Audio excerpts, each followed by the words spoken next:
Pick the Nintendo Shack and pray. Frederick from Fire Emblem Awakening says, yo.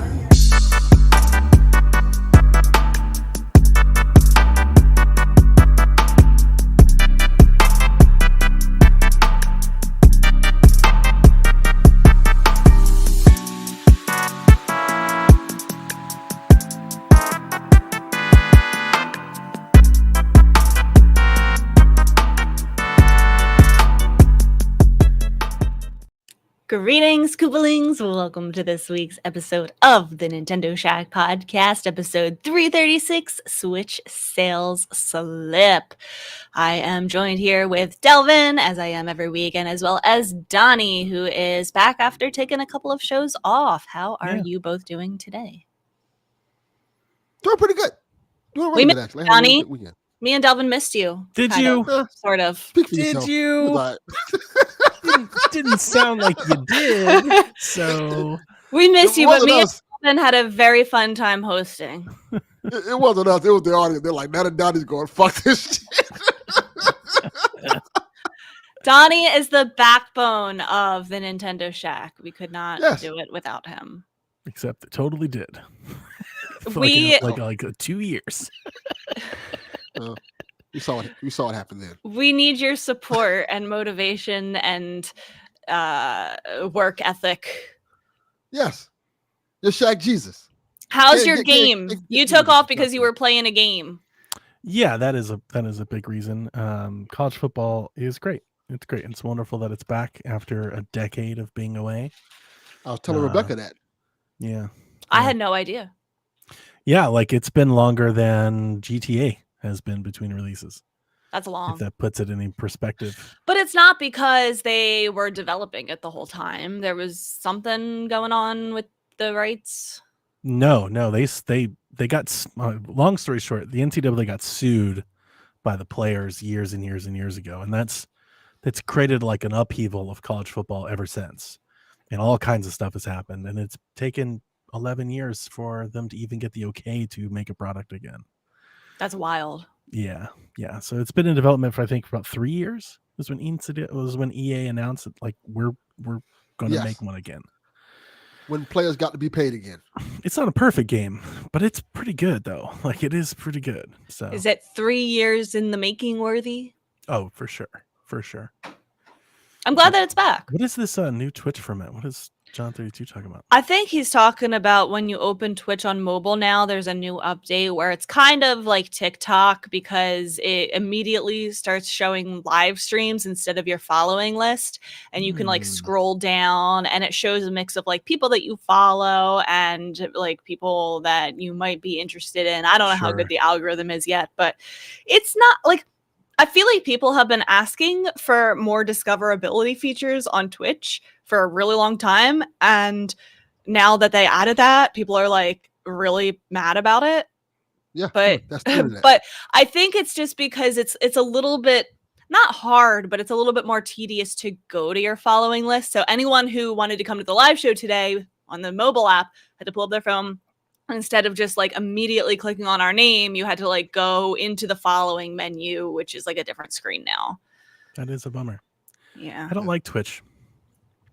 I mean, but that I never really have. I mean, I think that's like a generational thing. It makes me feel old, but I don't Yeah. particularly enjoy Twitch at all. It feels like it's missing a lot of basic features.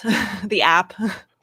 Yeah, every like for the entire time that we've been podcasting, like we do Twitch. I do Twitch out of necessity, right? Like that's where people are, so we try to get our stream there. But Mhm. every time I've ever used it, I'm like, why aren't we just using YouTube? Yeah. Yeah. Like it's like, why did we have to create a whole thing for this? Yeah. Now, Well, I if get it. YouTube got some stuff right, then we wouldn't need Well, I Twitch. think it's money, right? Like people go to Twitch because like a lot of creators go to Twitch because you can earn money better. Yeah. Yes. But like, what is that doing? Like, not to turn this into this, but like since we're talking about it, didn't Twitch just announce that they're like bleeding money, just like Yes. Mixer? Like they're losing, like- Amazon owns Twitch, and they Yeah. have not had a year where they made profit on Twitch. So like, yeah, it's like, yeah, you can But get I a think- Twitch payout, but is that a good thing? Like, I think the whole thing I just know. goes I don't away? think it won't. I don't think it'll be a thing forever. But I think that YouTube the reason why I don't stream on YouTube is because the live stream gaming, it exists on there, but it's really hard to find something that you want to watch. Like there's not categories. Like you can't just go on and be like, I want to watch a Zelda live stream right now, like an Ocarina of Time stream. Like you have to kind of already know Twitch. Everything's kind of categorized by game. Yeah. You kind of already have to know who you want to watch. And like if you are just trying to look for something like a game, you can't really do that on YouTube. Yeah, it's harder. We used to stream direct to Twitter, but then Elon turned that off. So if you're on Twitter, I do post a link that I made that embeds our Twitch stream in our tweet. So if you follow on Twitter, you can watch it there. Maybe that'll help There you go. So, but anyway, enough about I hate all that stuff. I'm doing pretty good today. Good. A relaxing 2 weeks, hopefully. Yeah, I took a couple shows off, honestly, because I just wanted some time off from the shows. Like I did Sweet Hangs. Sometimes I get in, and it's probably like in my own head, which is fine. I just get in like in a I don't know, like a cynical mood that I feel like I've talked too much. Like I'm just like I'm like I need a like. Not only do I need a break, but I always feel like people need a break from me. I'm like, people need a break from me. So no nonsense. I took some time off, and I didn't. For the funny thing, I expected not to play my Switch. I have played my Switch quite a bit, but it's not like any new games or anything like that. I've just been kind of bouncing around from game to game. But yeah, I thought you guys could use the time without me. Oh, we partied. We had such fun. Without my interruptions, shows. There was so much Nintendo news that you missed. My long stories and all of that. All the Nintendo news happened. Yeah, I bet. Tons of news going on. You missed the reveal of Emio. Yeah, and how disappointing was that? Very. I didn't have high expectations. I was like, maybe it's like a little nightmare. I was listening to you and Jason talk about like speculation, like this could be a new IP. This could be like Nintendo like stepping into M-rated type of. I mean, no, not really. Famicom Detective Club. Yeah. And listen, I think that I know me and Delvin talked about this, but I think that I'm a little bit more interested in Famicom Detective Club now that they hooked me in like that. Yeah, with Emio. So I think it worked with me. Nice. So maybe we'll have one person that plays it, because I won't. Yeah, I've tried those before, and it looks okay. I'm willing to give it a shot. For what it is, it looks good. I have to admit, if they had just announced Famicom Detective Club, nobody would have cared. Exactly. That's why they did it like this. I think there's an argument to be made. The fact that they teased it, it made people angry. But people are going to be angry no matter what. To your point, I'm sure there are some that like took notice and they were like, okay, maybe I'll give it a try. The people who are angry were never going to buy it anyway. That's true. Yeah. Facts. That's true. There's no Famicom Detective Club fan who's like, I'm so mad that they teased it and it wasn't a new IP and now it's a game that I like. You could have stopped it. There's no Famicom Detective Club fan. Just stop. There's no fans. There are dozens of us. 12. Yeah, good point. Delvin, what have you been up to this week? I had a really good week. Well, really good weekend. I actually played a game, which is pretty cool. What did you play? What the game is, Dementium the Ward. Ooh, that's a great game. I love that game. Yeah, what is it? One of my favorites. It's Jules made that game, right? He did. Yeah, Tui. Yeah. Oh. Renegade Kid back in the day. Uh-huh. Before his partner passed, and he had to branch off and create a Tui. Is Chicken Wiggle Workshop out yet? It's That's a great question. Is it? I don't know. Did it actually come out yet or no? Take a guess. Again? Take a guess, Donnie. No. Was it delayed again? Hatchtail. God, it's like the greatest troll in the history of video games. I'm starting to like swing. I'm starting to boomerang. Now I'm starting to get back on board. Sorry to cut off your story, Devin. Coming to Nintendo Switch August 23rd, 2024. I'll believe it when I see it. We'll update you. Yeah, we'll update you in 20 days, guys. God, I would Yeah, love cool. for him to be like, we're delaying it for Switch 2. Like, that would be We should have like a chicken I wiggle can see counter in that Papa happening. do it, Switch. Jules. Please do We it. we should tweet to him like, you might as well like just put it on At the this Switch 2 point, at this just point. Switch 2 launch title. Like, we can't miss the opportunity. Here we go. I like it. Get It's a on great board. idea. Dalvin, tell us about what you're playing. I'm so sorry. What if he announced like Hatch Tales 2? Like he immediately goes to like a sequel. The game's never coming out. That'd be great. It's a fun game. It's a What is the one you're playing called? It's called what? Dementium. Dementium. Dementium. It was a Dementium. 3DS game, if I remember correctly. Lord. 3DS or DS? It was a DS game. There you go, Yeah. DS. And they kind of remastered and put it on Switch and PS4, PS5, and it's everywhere now. It's a Quotes first on that person. remaster. Yeah, Yeah, They they ported just it took- to Switch. Like, yeah. it's They not- took away the bottom screen. That's what they did. Like, here you go. Here's the game. How and do it's you just play with a- it like that? Do you just flip back and forth, or That is correct. yeah? You flip back and forth, and you use the It's a little bit cumbersome. You got to kind of figure it out. Like, the cool thing I like is because it's a first-person survival horror game. Kind of has this Doom aesthetic to it, where you're walking around this kind of mental asylum, killing these monsters, and you have to you can find weapons in there. Like, you can find a gun, you can find like a nightstick, and you're beating these monsters to death. But the thing is, you can only use one thing at a time, and the whole screen is black. So you can either use a flashlight to see, or your weapon to kill the monster. So sometimes you be But in not both. combat, and you can't use both at the same time. So So you have to like sometimes- do it in the dark. You have to kill people. Cool. Correct. Yeah, it's very that's like the game's gimmick. It's a field of vision type game where you can only see so far in front of you, and you kind of have to feel your way around this haunted hospital. That's scary. Yeah. it's really Yeah. fun.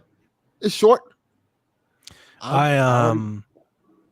I've talked about this game for years, and I found it on 3DS when I found Moon Chronicles. Oh, This is how I found these guys, Renegade Kid. This was my introduction to them. I think a lot of people, I started hearing a lot of buzz for them with like Zeo Drifter. That's when I feel like people knew who they were. But I found them through Moon because, I like shooters, and 3DS did not have a lot of them. So when I had my 3DS and was playing Fire Emblem stuff, I was like, man, I wish I had a shooter like on the go. And I would research and try to find them. And these would often come up as recommendations. Like, you should play Moon Chronicles. And I started playing Moon Chronicles. Like, this is kind of awesome. And then I found out about Dementium, and I ended up buying it on DS to play it on 3DS, and loved it. But like, loved it for what it is. I'm not going to hear and tell you it's a 10 out of 10 game, but Yeah. on the 3DS, when a system that had no shooters, to have a horror themed, essentially shooter, even though it's very melee based, was awesome. It was incredible fun. It's real fun. It's really fun. It's kind of scary. I don't think the monsters are scary necessarily, but you trying to fidget between your flashlight and go to your weapon. It's a little tense, The Yeah. monsters so far, not too hard. I think that's because you're not playing on a 3DS anymore. You're playing on a modern console, so it's a little bit different. How does the controls feel? It controls good. I didn't have any problem. Like I said, the only thing I had problem with is trying to get the hang of like switching between the Yeah, because weapon like and on the flashlight. 3DS, you use the touch screen. They didn't have dual sticks.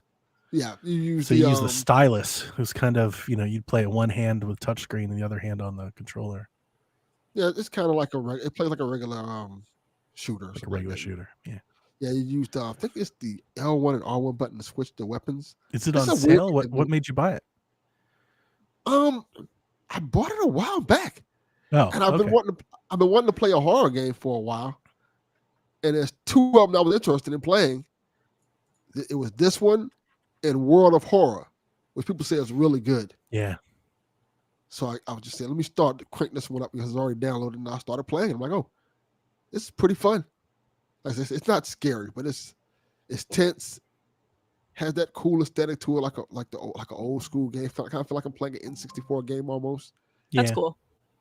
and I'm kind of really digging it. It's It fun. reminds It's me a fun. lot of art, like visually. It reminded me a lot of like Manhunt, Yeah, and that's a good comparison. there's a lot of like kind of like fear DNA there. You know, it feels like a Fear demastered type of game. It does. Yeah, which I like both those games. I really like. I still have yet to play the Switch copy. I've been waiting on sale. It's been in my playlist, my watch list, and it just hasn't gone on sale. I think like at all. I also Jules hasn't responded to me in some time, like a few years, probably because of the shit that I've given Chicken Wiggle over the years. Probably, maybe that may be a problem. But I asked him multiple times, like, "Are you going to bring this to PC? Like, I would love to have this, like, to have a copy of this game It's not on for PC. No, it's to my knowledge, he just released it on Switch and PlayStation. I think it's on PlayStation 4. I think Why that can wouldn't you play on release your PlayStation games 5. on PC? I don't know. It's easier. But yeah, I think it's just on those platforms. I think. I think so too. Yeah, and This I would be a would've good Steam loved it. game. It would be a great Steam Deck game for sure. It would be. It's Yeah. really cool.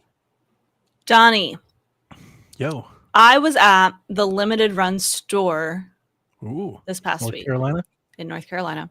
nice. And I saw what I think might be a Donnie game, and I want to know if you played it. Okay, It's called Shady Part of Me. yeah, I have played that. You game. have played this. Okay. Yep. I saw it. I was like perusing all of their indies and I was Mhm. like reading the backs of some of them. And I'm like, this one sounds like a Donnie game. It's like a little puzzle game. It kind of reminds me a Yep. little bit of like Limbo Inside, that kind of thing. Exactly. I didn't buy it, but I took a picture of it because I'm like, I need to see if he has played this. I beat this game. Here's what I remember when I beat this game. I do like this game a lot. So good It's like call. shadows and I was podcasting with Elaine when I beat this game. Yes. So I remember talking about it with Elaine. So this has got to be like back to Xbox Empire days. It's a great game. If you're into those sort of like, it's a platformer, you know, it's a dark platformer like the games you mentioned, but it has like an emotional story through line. So if you're into that sort of thing, I highly recommend it. you It's like very good. switch between the girl and her shadow Yeah. to solve puzzles. You can like rewind time. It's like a lot of environmental puzzles and things It's a like neat- that. Like I feel like I've seen 1,000 games that do the same thing, but it's neat to like, instead of doing like the light world, the dark world, the light world, the dark world, to switch between you and the shadow Mm-hmm. is a neat twist on a very familiar gimmick. Yeah. I saw it and I just wanted to bring it up to you. That's cool. What is Um, the store like? there is a section for like retro games that people I guess trade in, and they sell like retro games for all different consoles. And then they have shelves of like their own stuff for Switch, their own stuff for all the other stuff, you know, PS4, Xbox. It's not a very big store. It's not huge, and they're only open on weekends. They're Interesting. not open during the week. So like do their Twitter personalities like actually run the store, or is it just people they hired?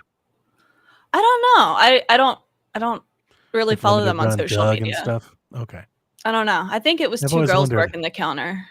I was like, I figured it was like a GameStop, and they just But they hired were some like people. knowledgeable. Like it's not like they were just like regular teenagers who like don't, you Just know. wanted a job. Like yeah, like when I walked in, the girl behind the counter immediately complimented my Pikmin hat. So like she obviously like knew like what Pikmin was. Nice. So like, you know, they Do they feel like they're have- gamers.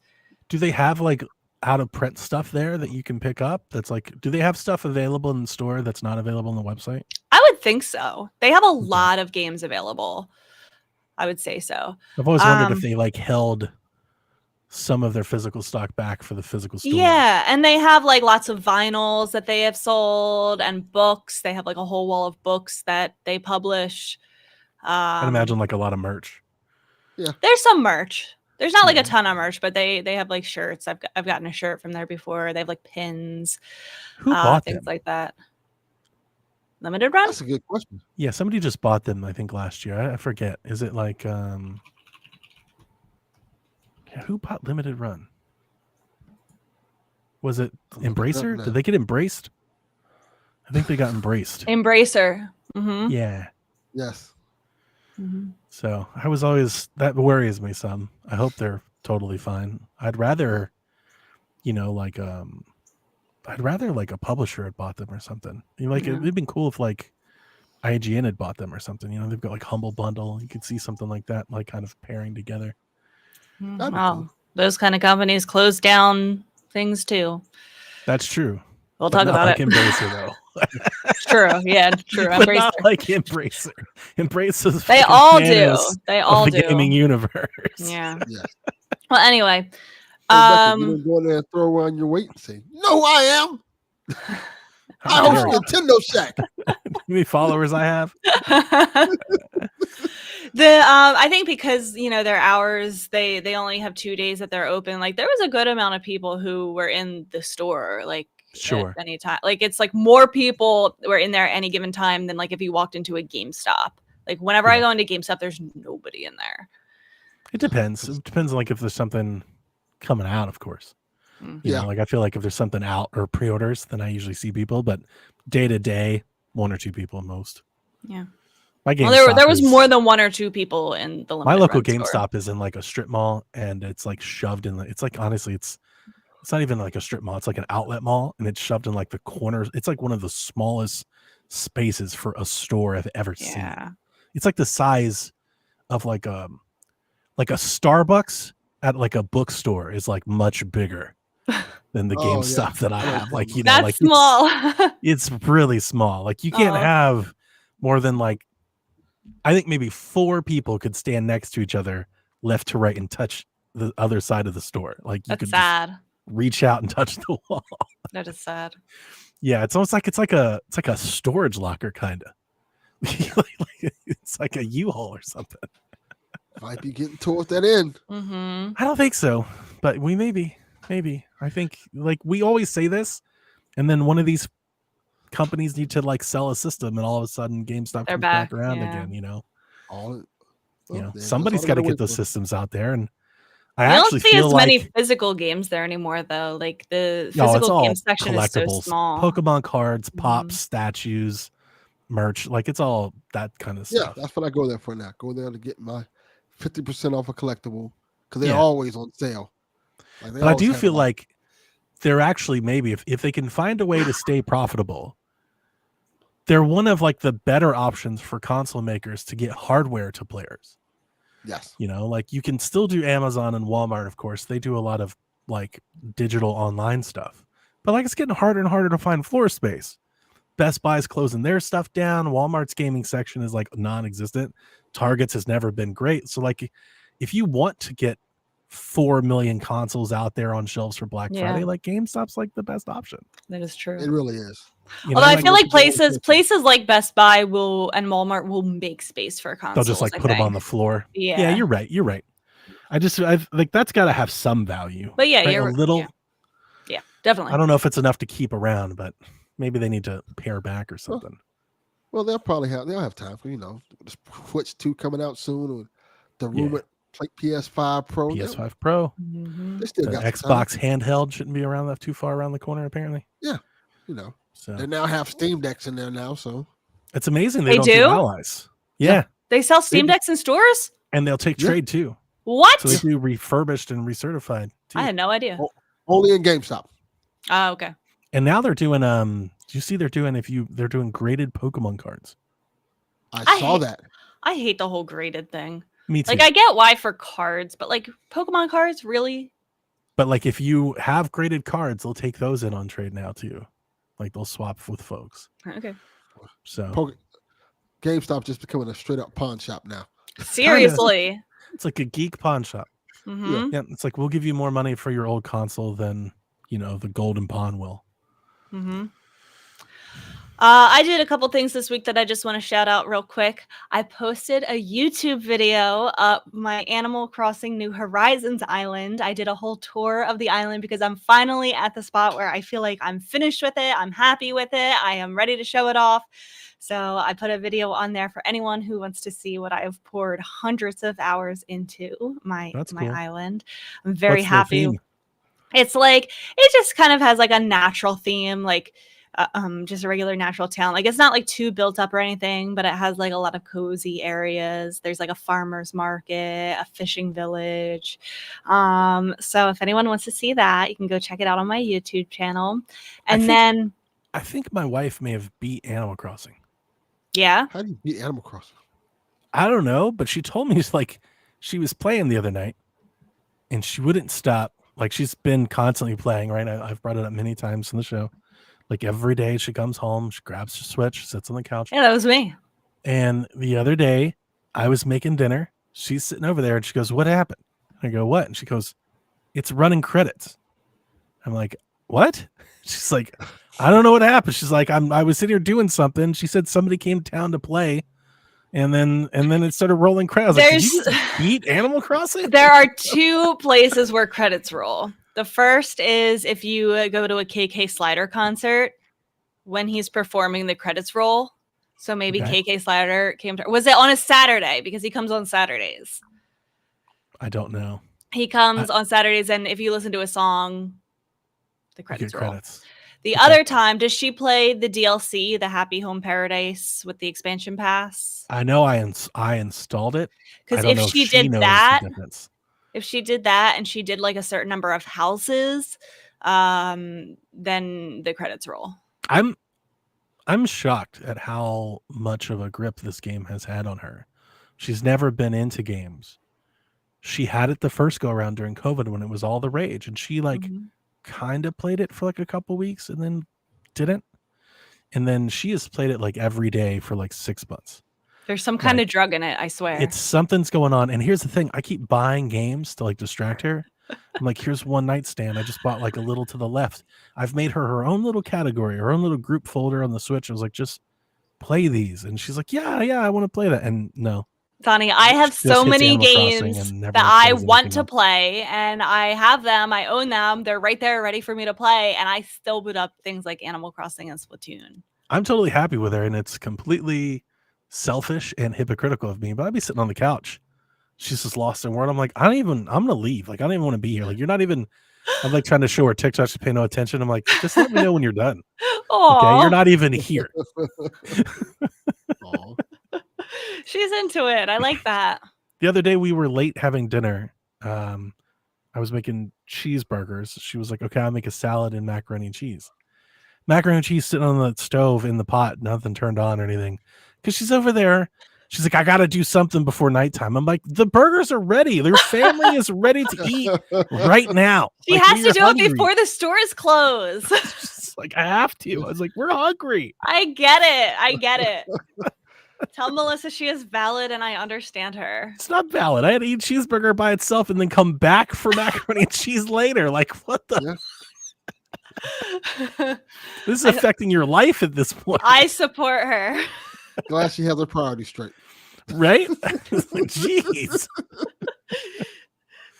I also started a new weekly stream on my Twitch channel this week. I started it yesterday. I had the idea earlier in the week because I'm often like, I don't know, like what to play on stream, like what's going to be the mix between what do I want to play versus what is popular versus like what's a good stream game, yada yada.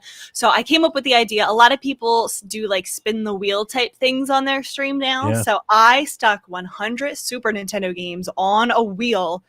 And I spin it at the beginning of the stream. It's called Super Nintendo Saturdays. And spin it, whatever Super Nintendo game pops up, I play it for an hour. And then after an hour, people can vote whether they think I should keep playing it for an additional hour or if I should spin the wheel again and play a new game for the next hour. And so I started that yesterday. And the first game that I played was Mighty Morphin Power Rangers. Yeah. You ever hear of that one? Yes, I Of played course, this one. I'm old.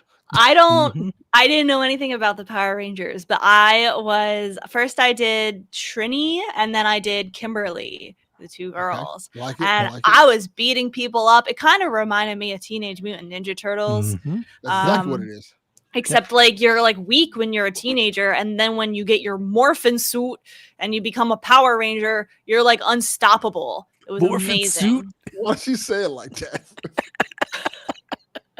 because it's morphin. There's no G. Yeah. Morphin. Is that weird? What?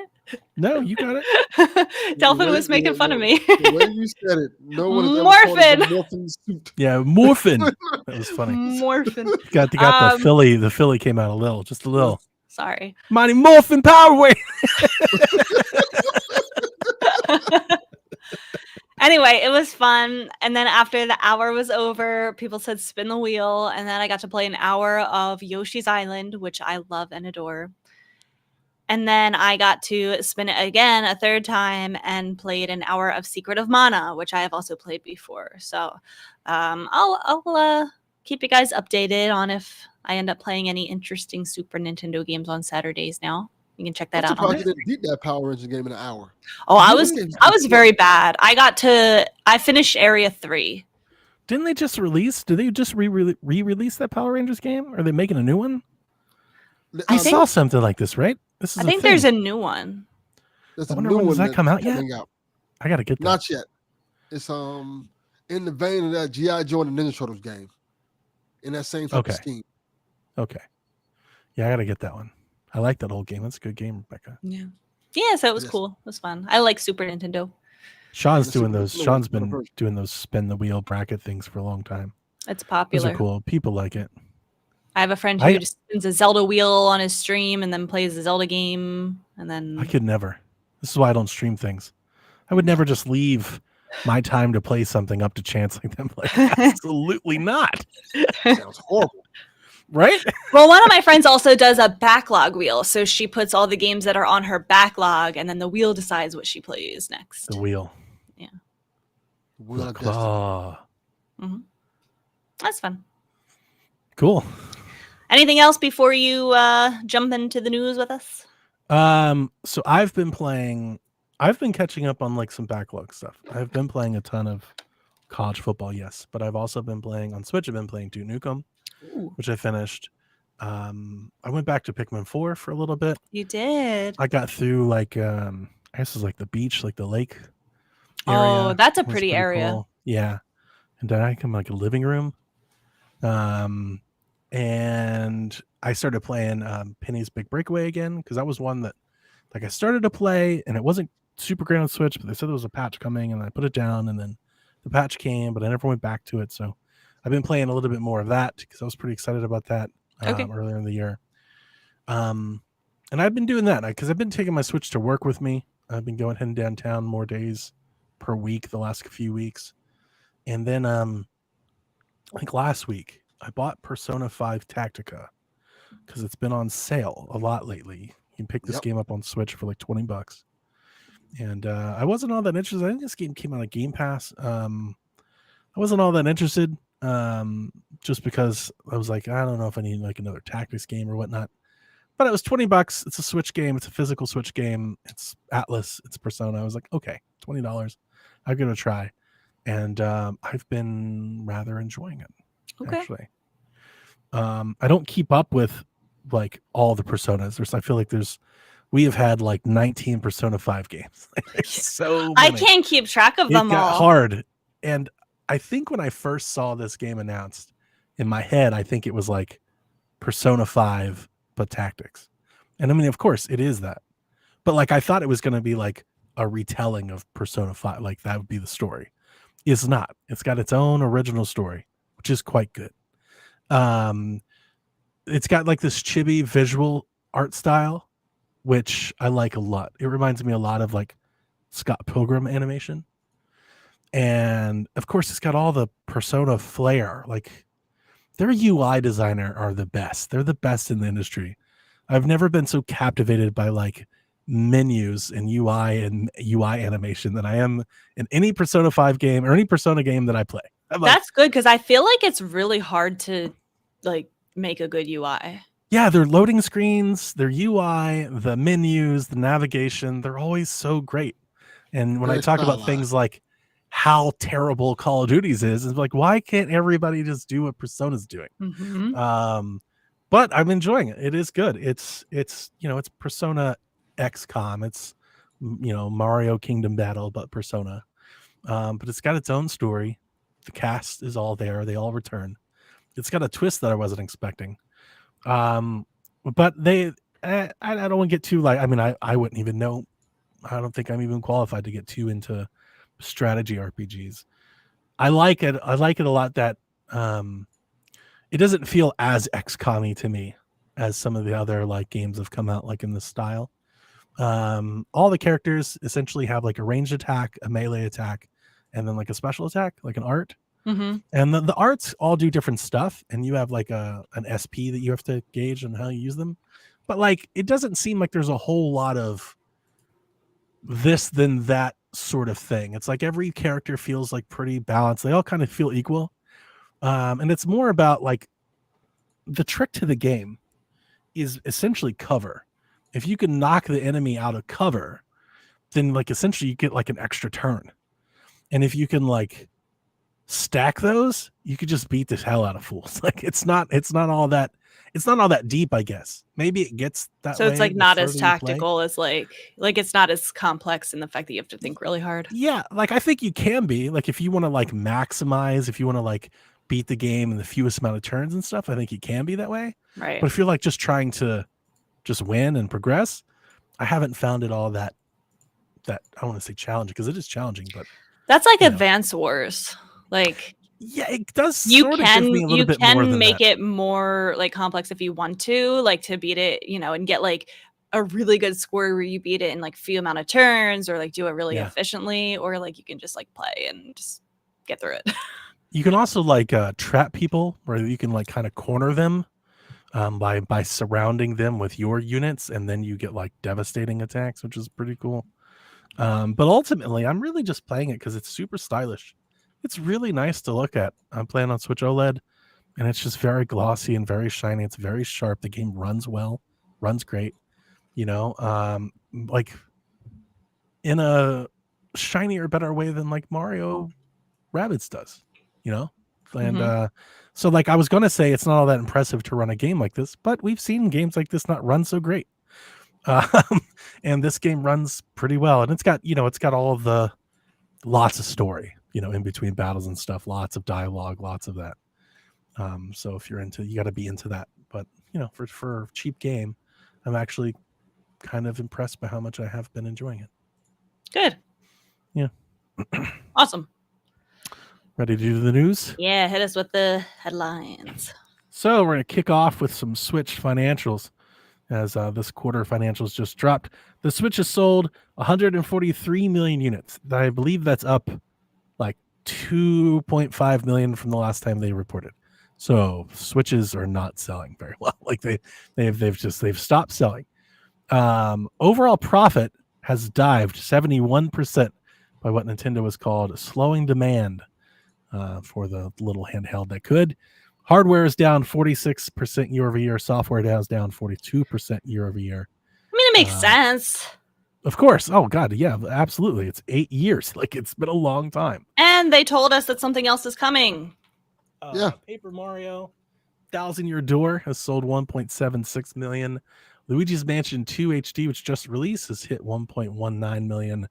Princess Peach Showtime has 1.3 million copies sold, which is pretty great.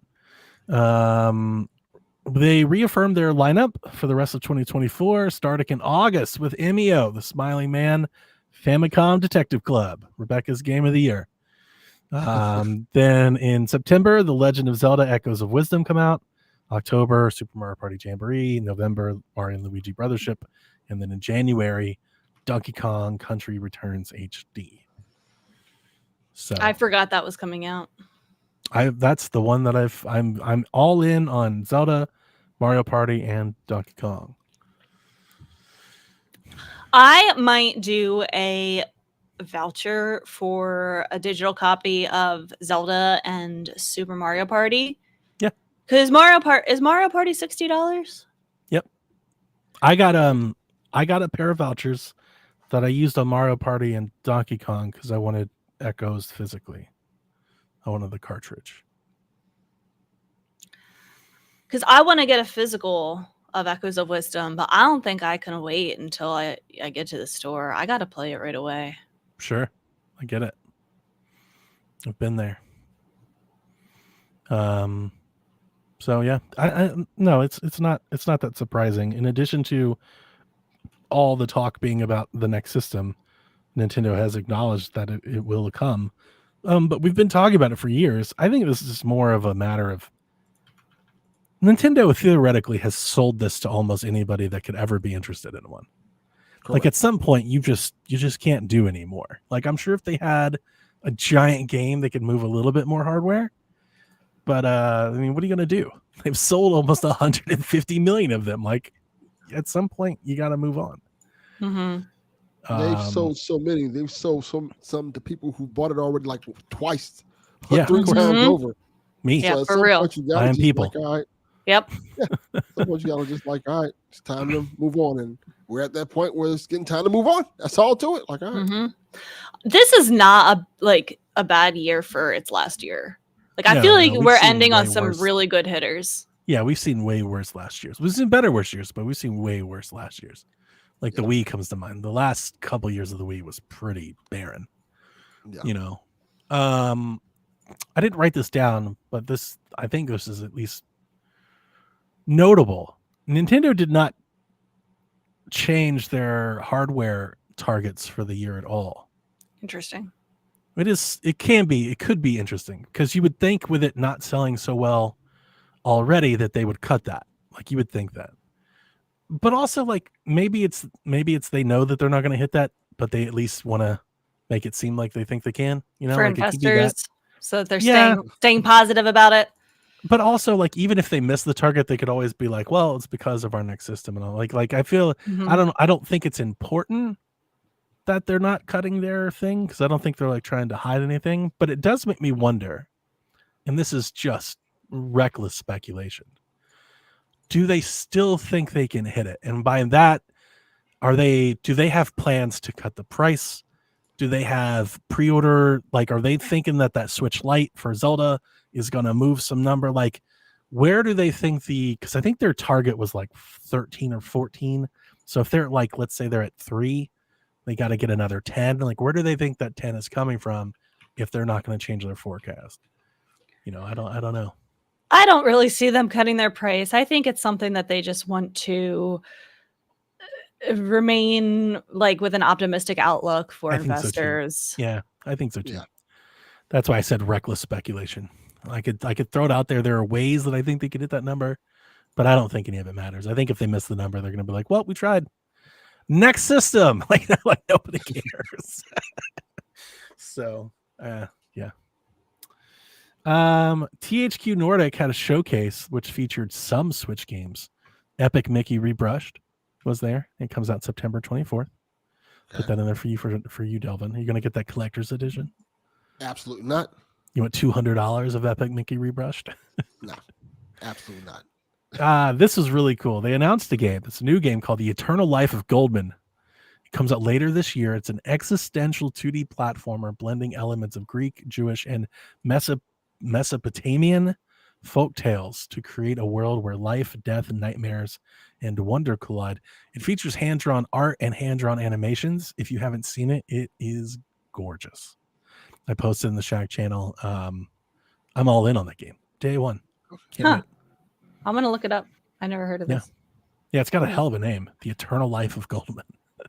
Yeah. But it's a little platformer adventure game. You know, like we've seen games like this. Oh, the art style is really nice. Really nice. Yeah, I was like, that's gonna look great on OLED. Like, Is just it like hand drawn? Oh, it is hand drawn. You said. yeah, hand drawn, and they pointed out in the press release hand drawn animations. Apparently, It's kind of So- giving Cuphead, a like little bit. art style. Yep, a little bit. They also teased Darksiders, which got me really excited. But then I watched the teaser, and then I saw, more importantly, other people react to the teaser, and then that got me less excited. Yikes. I love Darksiders. It's probably my favorite Zelda-like ever exist. If you've never played Darksiders 1 or 2, 2 is my favorite. Like, if you're like, man, I want a game that's like Zelda, play Darksiders 2. Somebody told me that however many years ago, 10, 15 years ago, and I played it and loved it. And they've remastered versions of everything. It's on Switch. I love Darksiders 2. Darksiders 3 I thought was good, but they kind of went into like a Souls thing. Darksiders Genesis was like its own different thing. I've always wanted them to return to the Darksiders that I love.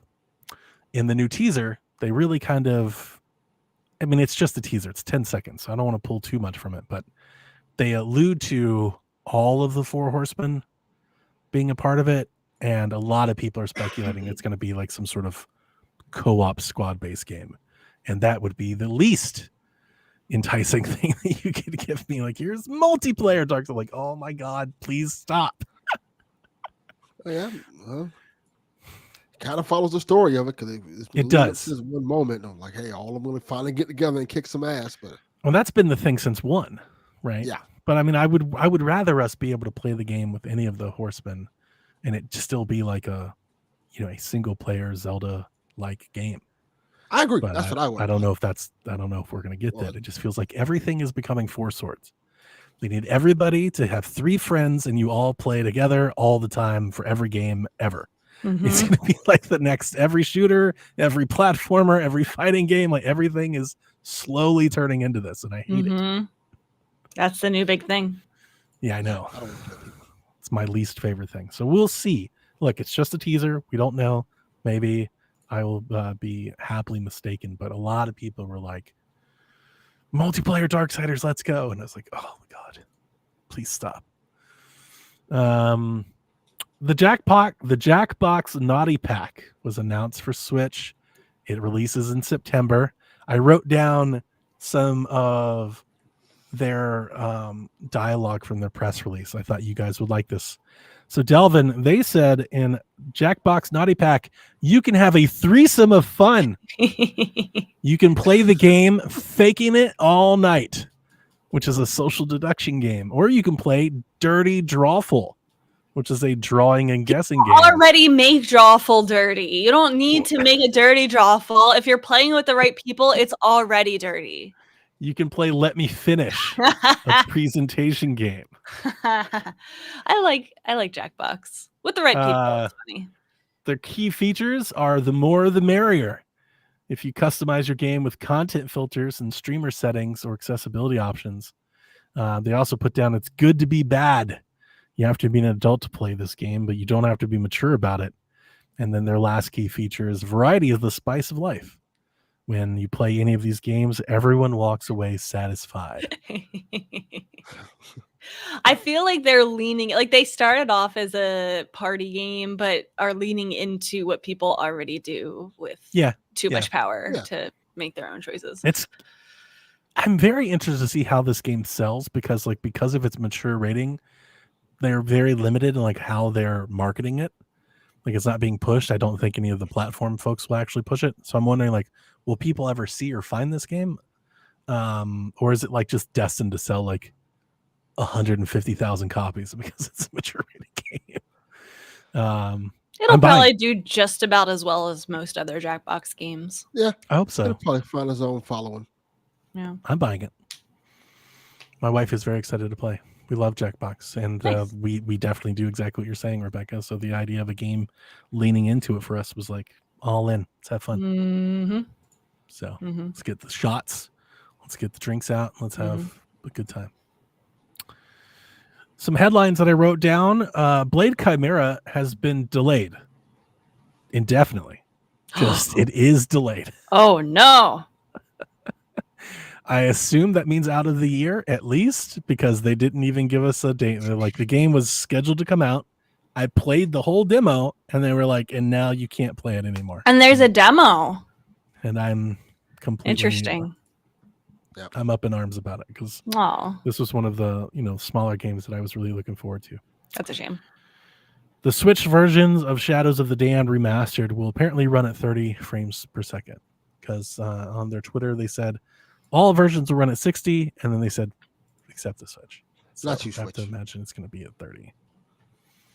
So I'm not too upset about it because I originally played Shadows of the Damned at 30. So It's probably gonna look really good on Switch if it's at 30. I'm buying both. I'm getting on PC and Switch, so I'll play both and report back to folks. Former developer of the Mario vs. Sonic Olympic Games says the franchise is finished, stating that the Olympic Committee decided to go in on NFTs and esports Oof. instead of another game. Boo. I wonder how that's going. Does anybody care that like Mario versus Sonic isn't a thing? I'm sure some people care. Yeah, my kids I'd love rather that them game. make an Olympics game with the real Olympians and stuff. They won't do that. I know. Like that's the thing. Is like the whole Mario partification of the Olympics. Like no, make a sports game. Like EA should be doing this or something. Like I don't want Sonic curling. Personally, I mean that's me. It's like I'd rather actually have like the actual folks. Were were those games good? I've never played them. They weren't bad. I have played them. They weren't awful, but they were. I mean, they weren't great either. They were like a basic version of Mario, like a bad Mario Party, essentially. Is Delvin here? Or is he frozen? He's frozen. I thought so. He's gone. Yeah, there he goes. So we'll see if he comes back. He's like trying to defend Mario and Sonic at the Olympic Games, and we're not hearing it. He's like, you guys don't fucking understand. Yeah, we got people in the chat. Sonic curling is my dream. Oh my god, you guys are reminding me of the guy that tinted my windows. Rebecca, did you ever go and listen to that story? What story? Oof. I got the story of this dude that tinted my windows. He listens to our show. What? I told it on PSVG. Yeah, this is what Delvin was telling you about last week. Yes. And it was not great. It was not the best experience that I've ever had. You did. I do remember you started to tell me about that, Delvin. He at one point quizzed me on music from Sonic. But you are very vocal about hating Sonic. This Sonic song was playing, and he was like, "Yo, what game is this from?" And I did not understand. And he was like, "Come on, man." He's like, "This is Sonic Adventure 2, bro." I was like, "I don't know." And he goes, "Don't tell me you're one of those people that think Sonic sucks." I was like, "I am though." Like, you are but it does, very though, right? open about I that. am the person. And Rebecca, he hit me with this. He's like, "What do you think your podcast listeners would think if they found out you didn't know the music from Sonic Adventure 2?" They would not care. He was like, "It'd be You're pretty right. embarrassing for you in the podcast." No, right? it would not. We are a Nintendo podcast. It was a whole experience, Rebecca. You should listen to the story. But yeah, it was like a bad Mario Party game. I think that's like the best way of maybe putting it. Okay. Not bad. Even bad Mario Party is still fun. Still Mario Delvin, Party. were you trying to hardcore defend Sonic and Mario Olympic escapades? Absolutely not. Okay. I tell my kids like those games, so yeah, they were fun for them. They're But I okay. don't think it's something that people are gonna cry over because it's gone. It's very Wii-ish. It's just kind of Yeah. games that were from that time, and it never got like really better than that. I'd rather have those games than goddamn NFTs. Yeah, and like, what was Yeah. the esports? Like, it was funny. The guy, he was like, "Yeah, they wanted to chase NFTs and esports." I'm like, "There's nothing has come out of that. I've seen nothing like that Not for a the single Olympics." So thing. like, yeah. Anyway, Pokemon Mystery Dungeon Red Rescue Team comes to Switch Online next week on the 9th.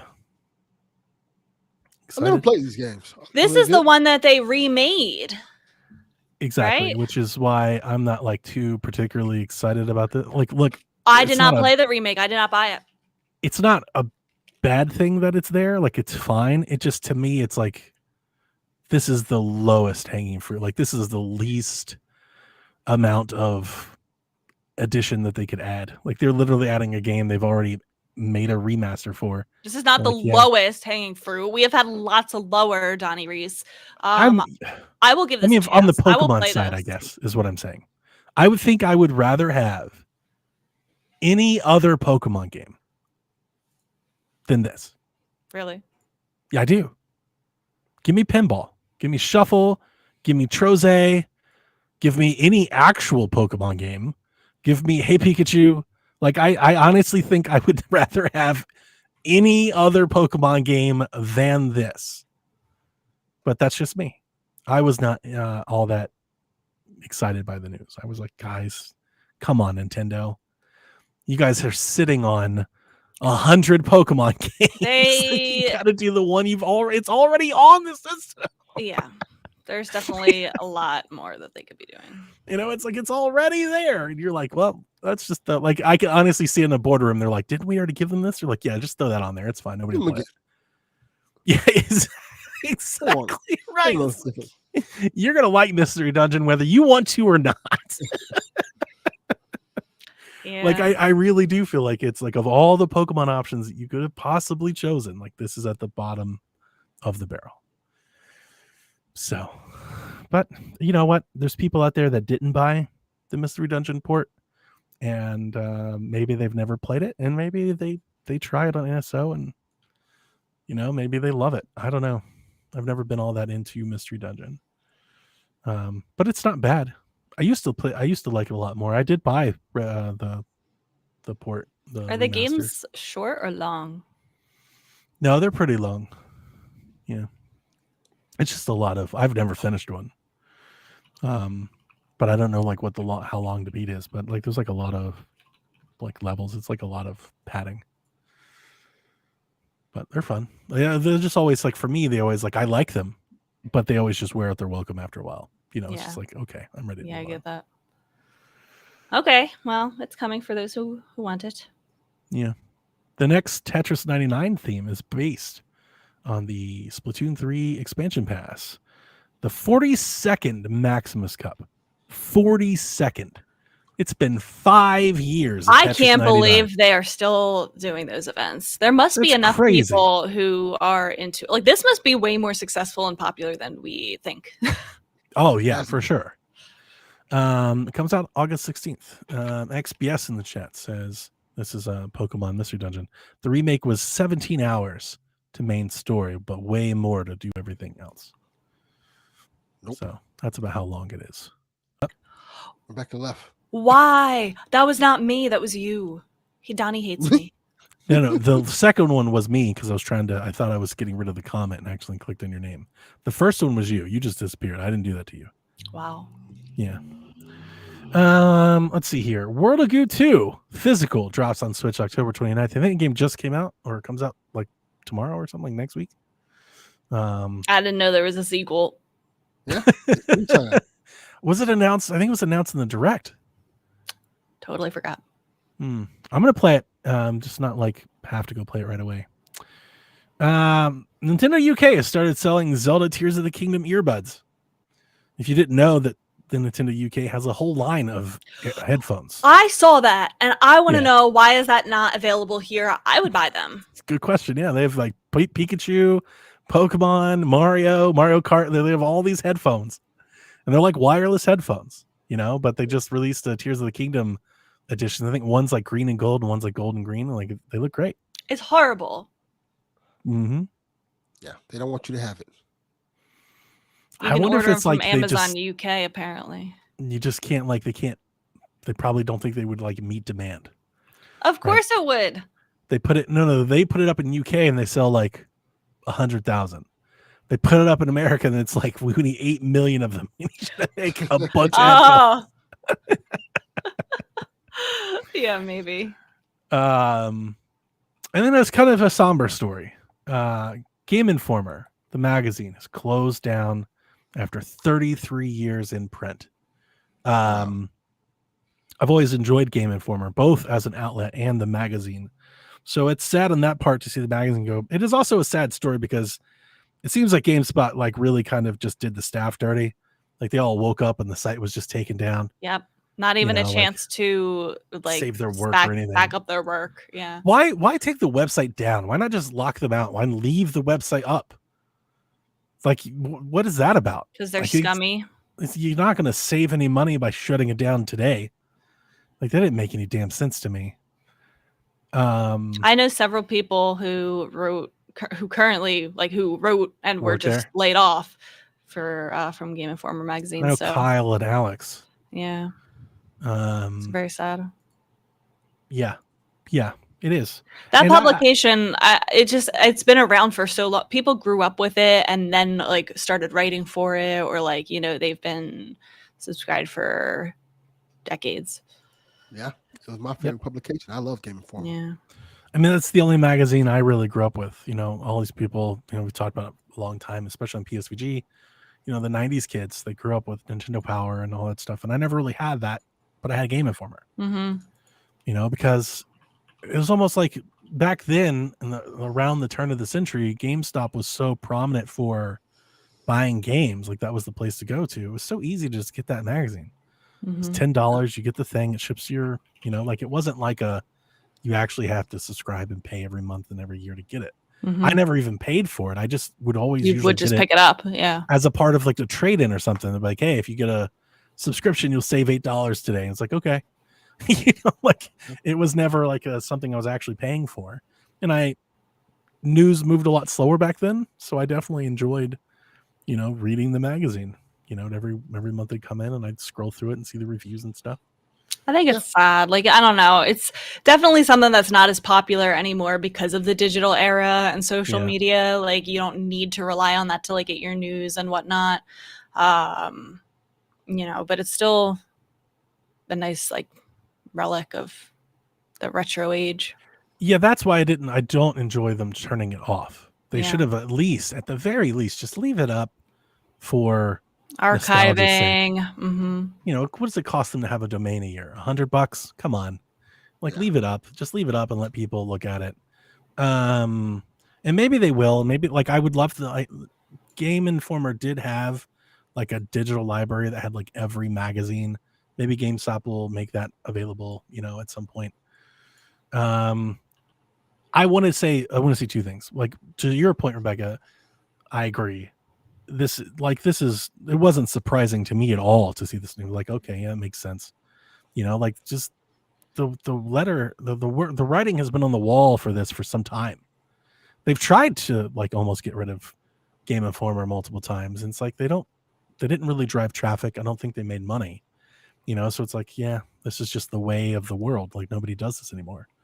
But in the same breath, I would love to shout out Game Informer, especially as a website, because I think compared to like their contemporaries, I actually think they did it better than most. Mm-hmm. Their visual style and their organization and their layout was kind of supreme. They were better than Eurogamer. They were better than IGN. They were better than Push Square and Nintendo Life. Like I think they did that better. They just never had like the hold. I don't think I ever really came across other people that ever visited or used that site. Nobody ever linked it. I never saw people sharing it. Yeah, I think the thing was that Game Informer was more known as a video game magazine as opposed to a website. Yeah, and I think the actual articles in Game Informer were superior than the ones I found in IGN. I used to love Game Informer just for that. Game Informer was the reason I kept my Power Ups membership for years. Yep. Like, keep sending me Game Informer because it was so. Mm-hmm. Even as time went on, and the articles were a little bit older because how time works with social media stuff. You get the stuff out there. There was so much insight in each article that you just wouldn't just get on IGN and things like that you wouldn't know about. Like it would get you hyped to read about games on there. Yeah. Mm-hmm. I also think not that it would have saved it because I don't think it would have because it's just GameStop and they're probably working on such margins that it wouldn't have mattered. But I feel like Game Informer was better equipped had they taken the opportunity to transition into that content creator role as less of the publication. Like if they had shifted when the print media started to go away, like, okay, we're not going to do that. But GameStop, let us create a YouTube channel. Let us create a Twitch library. Let us run a blog. Let us do this, and we will market GameStop. I think that arm of that. These websites definitely need to adjust to the times. I think if they don't want to get closed down, there's lots of similar websites that are getting closed down or laid off, people laid off. So they have to adapt, I think. But, it just sucks because people get into it because they love writing. They have, journalism degrees. They want to write. Yep. But the times are definitely changing. People don't want to read. It's sad. Yeah, I mean, we do. Like old of us, like I do, but most people don't. Young people don't. Yeah, most people don't.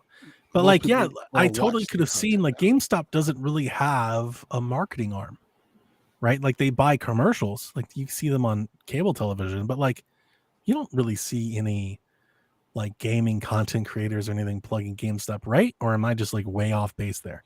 I never do. I never have. I can't imagine. So it's like that could have been that.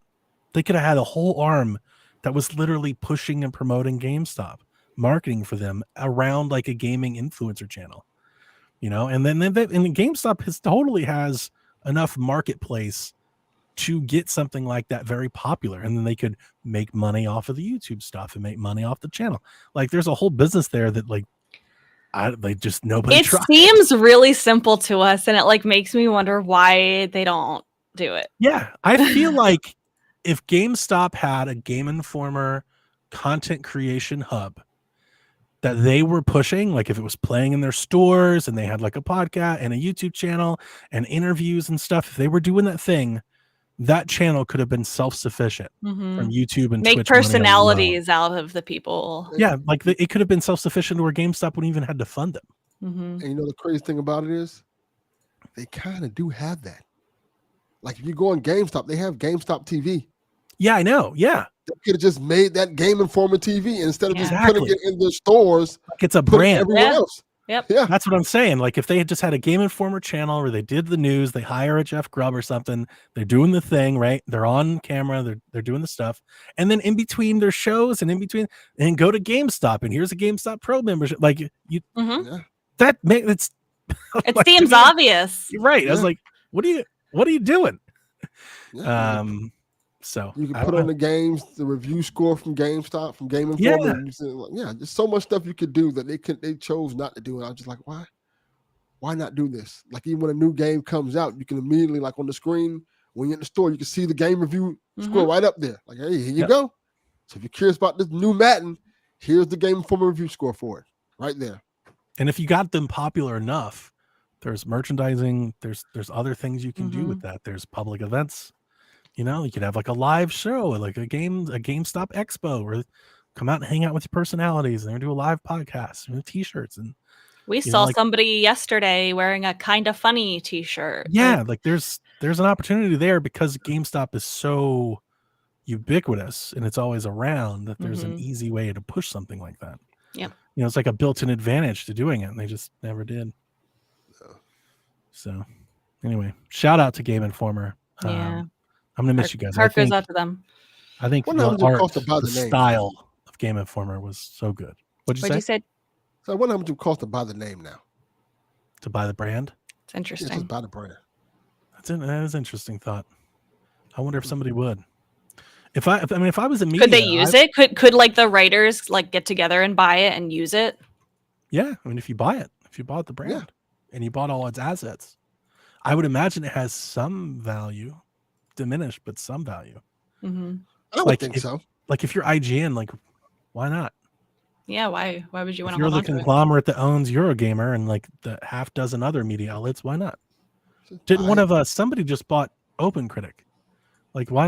Like why wouldn't you just pair Game Informer? Like I think there's something to be had there. Writers should all band together and buy it and do what you said, Donnie. Yeah.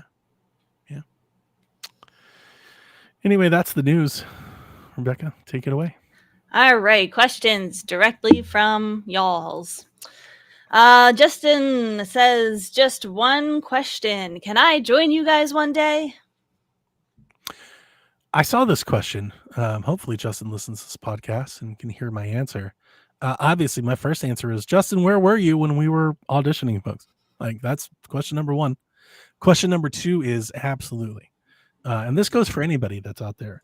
If you're interested in joining PSVG or potentially joining the Nintendo Shack, I'm always open to hearing, but it comes with some caveats.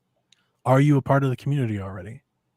Right? If you just exist out on Twitter and something, like that doesn't do us anything. Are you in Discord? Are you around for the show? Are you participating in the show? If you're doing that, then we're interested. And then the second thing I would tell you is, are you actually doing this? Are you podcasting? Are you YouTubing? Do you have a Twitch channel or a TikTok or something? Are you doing this? Are you doing anything? Are you doing any sort of audio or FaceTime recording? Or are you just, I would like to be on a podcast? Because that matters. If you're actually doing this on your own and you're actually putting in reps and you're looking for that opportunity, I will give it to you. But if you're just, hey, I just would like to be on the show one day, and you got to show me a little bit more than that. So Accurate. So join the Discord, be a part of the community, be a part of the show, and then do some podcasts, guests, send me something, show me a YouTube video or something you did, and A keep doing stream. that. Yeah, keep doing that, and then I'll find an opportunity for you. We need to make sure that join us. you can talk better than I can. And if you're a fit, you can join. We auditioned a bunch of people, and I don't think anybody was a fit. But that doesn't mean I'm not looking. I'm always looking. So, And even if like it's not something every single week, like we have guests. that's what we did on PSVG. So actually, for PSVG, we had a lot of folks that wanted to join, but nobody could join every week. So what we have is we have 5 people that rotate. So like every other week, we just have one of these 5 people on the show. It's actually, I think it's turned out pretty nice. Mm-hmm.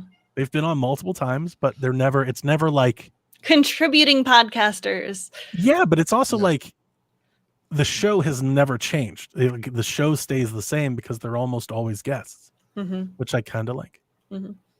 So Andrew wants to know, with the recent announcement of Pokemon Mystery Dungeon Red Rescue Team for NSO, do you think we're any closer to getting classic mainline Pokemon games on the service? No. I'm playing them on my like Delta emulator now. Me and Josh right now, we're playing through a Pokemon Crystal ROM hack where you start in Kanto, but it's like the Gen 2 looking crystal graphics. So I'm getting my fill of classic Pokemon through the Delta emulator. You have long-time customers just buying or playing their own fucking games. Good job, Nintendo. Yep. Great job, Pokemon Company. You're killing it. Yep. And I'm somebody that would have spent money on it. How fast and easy would it be for them to make a GBA-styled Pokemon game today and just sell it? And sell it for like $60. They could have one of these every year. Where's Let's Go Johto? And instead, people are just playing their own. They're just making their own. Yep. This is pretty terrible. much. Yep. Okay. Quest 64 wants to know, how important is backwards compatibility for the Switch successor? Quest 64, my answer is vital. Essential. I think it's the most important thing for the system, period. Mm-hmm. You can't make a mile off this game.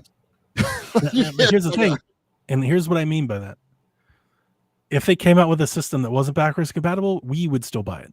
I think all 3 of us would still be. We'd be upset. We'd be angry. We'd come here, we'd cuss a lot, but we'd still buy it. But there's a lot of people that wouldn't, and that's the problem. The problem is if they would wait a few years to buy it when there's a substantial library. You're giving people an inflection point to reconsider, and that's what you don't want to do. You don't want to give them any reason to do that. You want people to just naturally buy it. Just, yep, I bought the last one, I liked it, I'm going to buy the next one. Doing anything like this, being like none of your library, that gives people a moment to stop and rethink, and that would be disastrous. I think it's the number 1 most important thing. The number 2 being that it is also hybrid, and I value that very much. Yeah. Every time I go in a store and I hear parents talking about buying video game consoles, the first thing I always hear them saying is, can this play the old games? Can this play the ones that we already have in our living room? Yes. Yep. And I've seen parents walk out when the answer is no. I mean, I was looking at some YouTube videos from the Super Nintendo era where it was announced, and parents were so mad. They were so angry because they're like on the news. On the news being interviewed. They're like, "What do you think?" They're like, "I think it's outrageous that ridiculous. You want us to buy another box that does the same thing but doesn't play the game. I just spent all this money buying games for the first one, and They're now asking you want senators and shit to step in. Yeah, and stop Nintendo. It was outrageous to them, and I feel like that still would be the sentiment from a lot of people today. Well, it's just really bad if you're asking people to do this in like a world where like Steam Deck is right there. Like this is something that just can't happen. It just can't. It'd be a problem. So PlayStation, the Xbox, they're all backwards compatible. Like this is an industry standard at this point. Doesn't mean you have to, but if you don't, you're starting off on a rocky ground. I don't see how Nintendo can ever do it again. Yeah. If they change the architecture or the system, they can. I see an opportunity where they can. Maybe. But if they stick with the Switch, they can't. They can't keep doing the Switch thing. They can't. Like if they went to, let's say 10 years from now, like they're like, we're going to phones. We're going to have like a mobile launcher. Okay, then not every game is going to be there. Or if they went back to a traditional console, they went AMD, here's a box. Can't do it like, not everything will be backwards compatible. But if they're going to keep on the Switch, line of architecture and everything, they can't. They can't go back. That'll be a problem. Lou asks, which currently unported Wii U or 3DS game would you most like to see come to the Switch? Wii U or PS? Wii U or 3DS? 3DS. Let me see. Wind Waker? I wasn't going to say it. Yeah, yes, you were. No, I wasn't. I saw the question. I was like, I'm not going to say it. I mean, obviously, all the Zeldas. I would like, obviously, Wind Waker. Obviously, A Link Between Worlds. Give me Ocarina of Time and Majora's Mask 3D. Those would be great. Give me Samus Returns. Oh, that'd be excellent. My answer is Fire Emblem Fates. That's a good one. I don't think it was Wii U though. I was going to say that Super Punch Out game that came out. Oh, I think that's the Wii. That's That's Wii. the Wii. I want that game. It's a great game. It's a beautiful great game. The art style still really holds up. It does. was on Wii U. They put it on the Virtual Console, but it's a Wii game. Yep. I like that game a lot. I'm trying to think what else I like. See, I didn't really dig the Wii U. How dare you? Well, you know that. You know I It's didn't embarrassing. like the Wii U. Yeah, I don't think you can be on the Nintendo Shack if you don't like the Wii U. That's facts. Rebecca, I've been trying to get Former co-star says Xenoblade Chronicles X, which is a common. That's a good one. A lot of people do want that That's one. a great one. That's The a last great Xenoblade one. Chronicles game, the last Xenoblade game I was really into. I did play that one. I did like that one. Yeah, it's great. Why was I thinking that was on Wii? No, that Chronicles. Huh. It was a terrible game, but I want that Sonic game where you could play as Link. Was Sonic Lost World or whatever? You never see that? Oh yeah, you could play as Link in that game. There's a Wii U Oh, Sonic yeah. game that's terrible, but they dressed Sonic up as Link thinking it would sell. That's a good idea. Forgot about that. I would say Nintendo Land, but it wouldn't work. So, Yeah. No. But my answer is Fates. It's my favorite Fire Emblem game. And I would say Awakening too. I would love all the Fire Emblem games that come forward. I would love those 3DS Fire Emblem games because I think they're incredible. I would love for them to be blown up and brought to the television, brought to a home console. It'd be excellent. All the Wii U games I think I liked were like licensed games. Like the Transformers Prime one was Sure. really good. The Batman. DuckTales remastered. Yep. Yeah, that's I a would say great one. Tekken. You could play as Tekken. Mario and Peach and stuff. That was good. Okay, Zach Everett asks a very good question. He asks, this is a less of a Nintendo question, but if Chrono Trigger were to get a remake, would you rather it be a graphical remaster, Super Mario RPG style, or something crazy like the Final Fantasy VII remakes? Also, is there a chance we will ever get an Earthbound remake? It never No. fails. Earthbound I'd love to ain't hear coming. your thoughts, Rebecca. I would love if there was an enhanced HD remaster of Chrono Trigger that looked like Live Alive or Octopath, like that HD 2D style. I don't Sure. want it to look like Super Mario RPG. That's too kiddish looking. It is not a kiddish, fun little kids RPG. It's for the gamers. It's a more serious. I think it should look serious. Do you think people would be mad if they altered or stepped away so far from what Chrono Trigger is? Yes. So do I. I don't That know. that's game my is only- pure. That's a pure game that should not be touched. That's my only thing about. See, so if it were me, I wouldn't remake the whole thing from the ground up. I would start all over, like have a brand new look. But That's I how I would too. understand that the people that really love this game, I think, would be pissed. So I would say you just up-res it and you just bring That's all we want. good That's all we classic want. looking Chrono Trigger back to We would be platforms. delighted with that, to Donnie. just play it again. Yes. Yeah, I would want a ground up remake, but I know why people want just give me the same Yeah. game over again. I would do it like Star Ocean. Which Oh, is that similar. game's beautiful. Yeah, that's Yeah. what I like. That's what comes to mind. I is, mean, like, I would be happy with do that. that, but Chrono Trigger, But and then make it be faithful. awesome. I don't think they should change everything. Like, besides how it looks, I don't think they should change Same, anything else. same. Yeah, I agree. But I think changing anything would piss people off. Yeah. I really Those is do. a I think good- if you just good show pull. anything, you come up with any different thing, people would be mad. Yep. So like, just maybe just up-res it and just bring it. Let's just bring the same game over. Yeah, People just like bring playing the the same same game. goddamn game over and buying it 20 times in a row. Like run whatever filters you can on it, make it Yeah. sharp and clean, and clean it up a little, make it widescreen, and just call it a day. What if it does the thing that like Halo does, where you can just Do switch both. between the old graphics and the new Sure. graphics? That'd be cool. That'll work. Be able to do both. Mhm.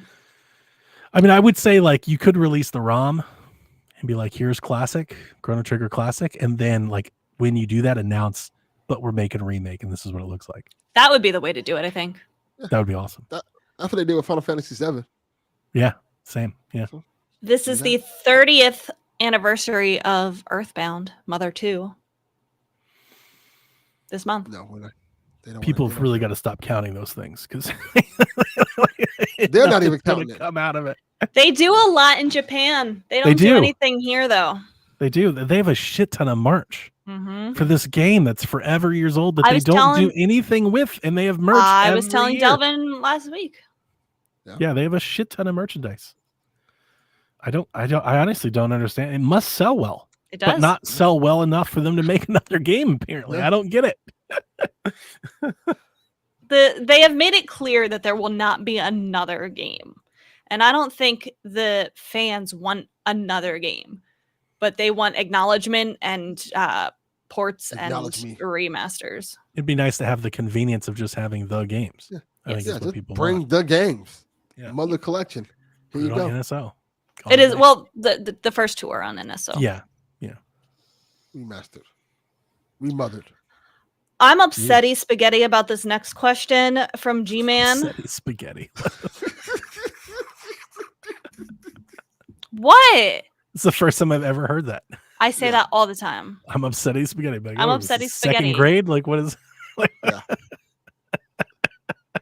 G-Man asked us, for Rebecca, who is your favorite male video game character? And for Donnie and Delvin, who is your favorite female video game character? Tell me why I'm mad about this question. Is Meg Thee Stallion in video games? Because you want to go hard for some girl? Yes. Of course. Of course. Is it Max? I do like Max, but Is it Rachel? I'm not. Yeah. Yeah. Yeah. Is that who you were gonna say?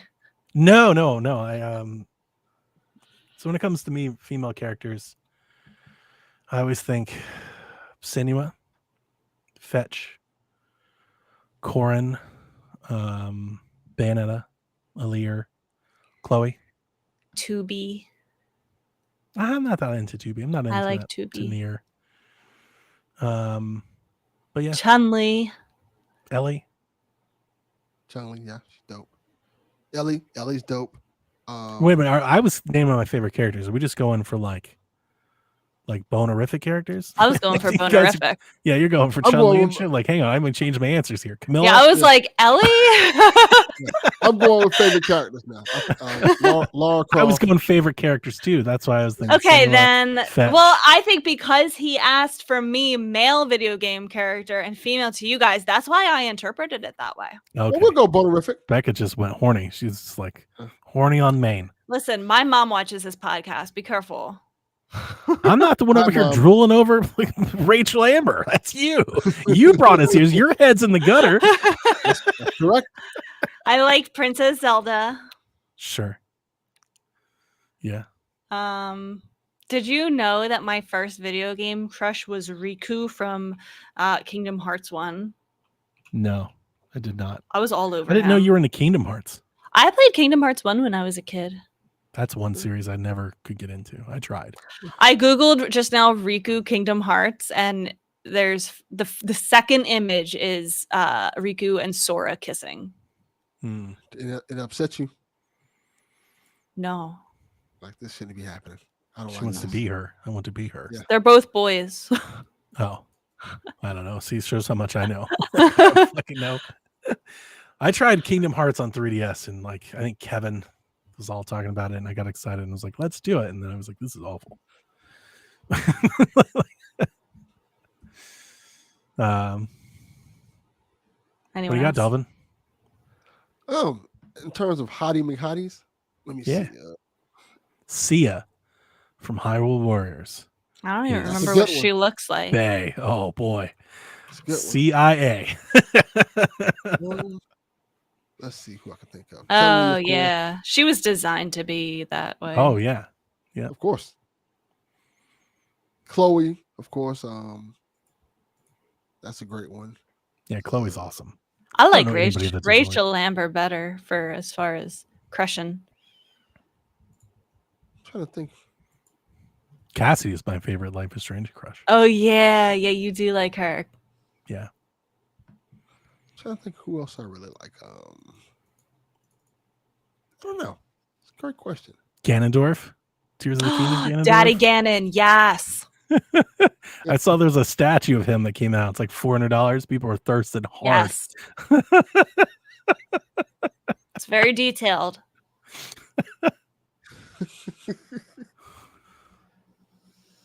All right, if you think of anyone, shout it out. Drew wants to know, after seeing Nintendo's latest sales charts, why do you think Tears of the Kingdom hasn't sold as much as Breath of the Wild did this past quarter? I think he might be talking about. Or Yeah, this maybe he past means quarter- in total. Was it I just think too he means similar in to the total, first game? but this past quarter, we found out that Breath of the Wild sold more copies than Tears Yeah. of the Kingdom. So this is kind of out there in the zeitgeist. Yeah. I give you 1,000 reasons why I think Breath of the Wild has outsold Tears of the Kingdom and will outsell Tears of the Kingdom. One, it's been on sale like 800% longer than Tears of the Kingdom has. Yeah. That's a big part of it. It's just a sequel effect. It's a sequel, of course. Yeah. Also, I think that's the big point aspect to add to that. When Breath of the Wild came out, there wasn't much other stuff to play on Switch. So Yeah. everybody literally bought that game. For a while, it had it had more than a 100% attach rate. At one point, it sold more. They sold more copies of the game than Switches. That's crazy. Yeah. Also, do remember it came out on Wii U, so there was a segment of people that bought it probably twice. But also for Tears of the Kingdom, when Breath of the Wild came out, it was viral. It was not viral just because of itself, but also because of the Switch. It was compounded. The Switch went viral, and Breath of the Wild was that game. It was such a And not a- moment. Like Tears of the Exactly. Kingdom was not a moment the way Breath of the Wild was. And people didn't. Breath of the Wild became not just a 10 out of 10 game, like to talk about in that moment, but it became a game that people are talking about, game of the generation. Yep. You know, people are asking, is this the greatest Zelda of all time? And anytime you start talking about game in that way, then you attract I know I could give you 12 people that I know that bought that game that don't even like Zelda games. And they were like, but I have to play it. I want to see what all the fuss is about. That is And true. you have to think of the 45 million people that bought Breath of the Wild. Not everybody liked it. I also know several folks here at PSVG that bought Breath of the Wild can't stand the game. They don't like it. So then they're not going to buy Tears of the Kingdom. You're not going to have that curiosity the second time, right? They saw it, they realized they're not into it, so they're not going to come back. Also, 8 years is a long time. There's probably people that bought a Switch with Breath of the Wild didn't even have a Switch by the time Tears of the Kingdom came out. Moved on to correct. Steam Deck or PS5 or phones or quit gaming altogether. There's a lot of reasons why I think Tears of the Kingdom probably will never outsell Breath of the Wild. I agree. I agree with all of that as well. Nadine, Uncharted 4. So Nice. Who? What? Nadine. From Uncharted 4. Oh, yeah.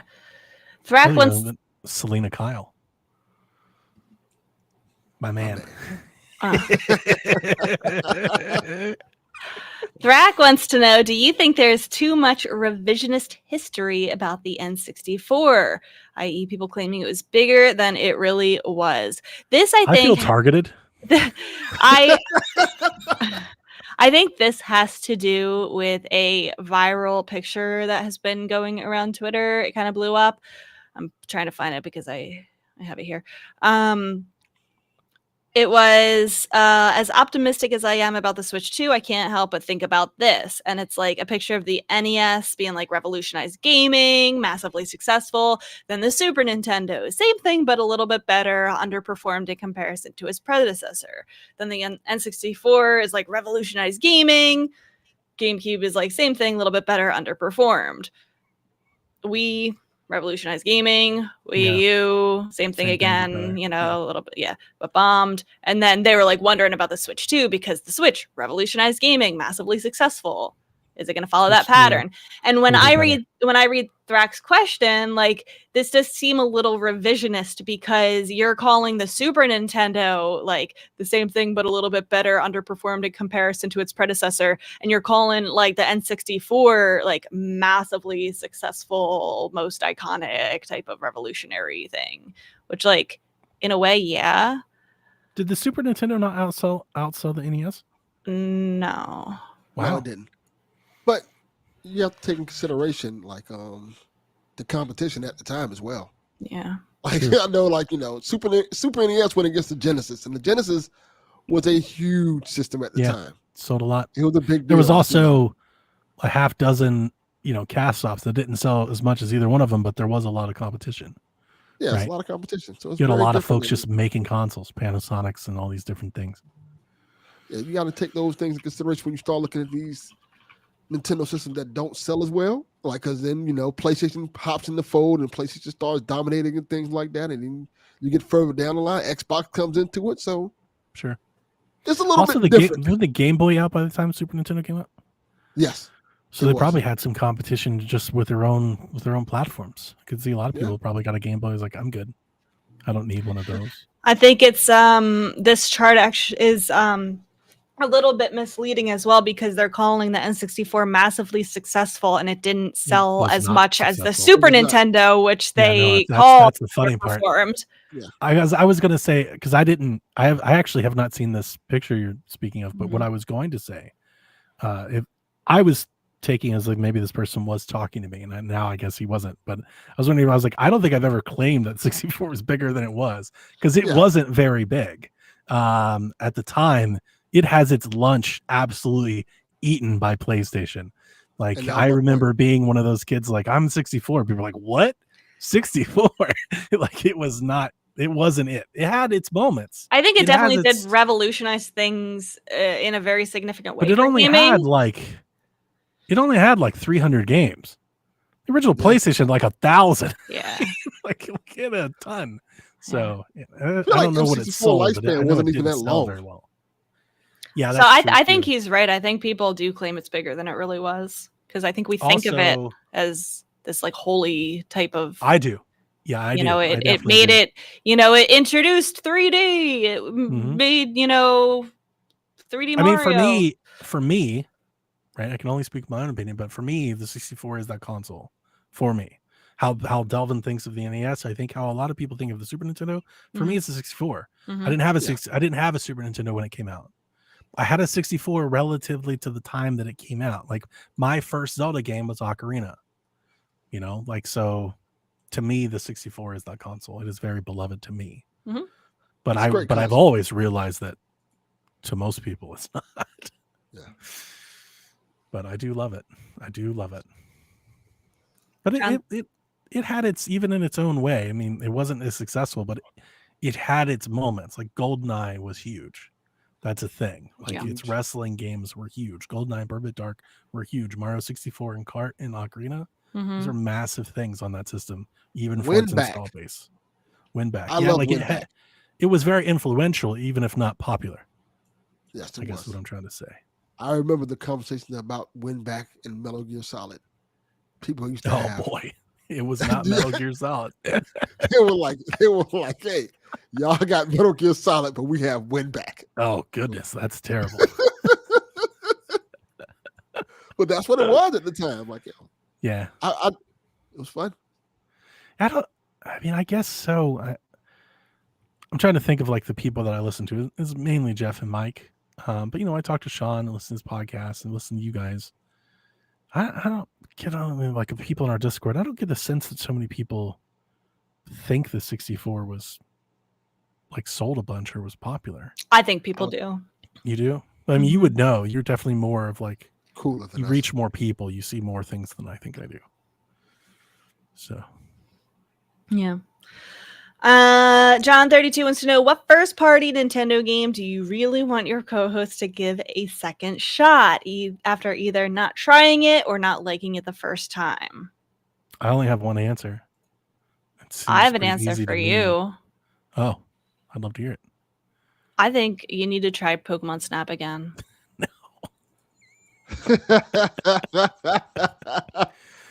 It's okay. It's not anywhere close to what I want it to be. It's fine. It's okay. It's mid. I want you to try it again. My answer would be Breath of the Wild for Delvin. That's the answer I figured you was going to have for me. Yeah, that's the easy one that comes immediately to mind.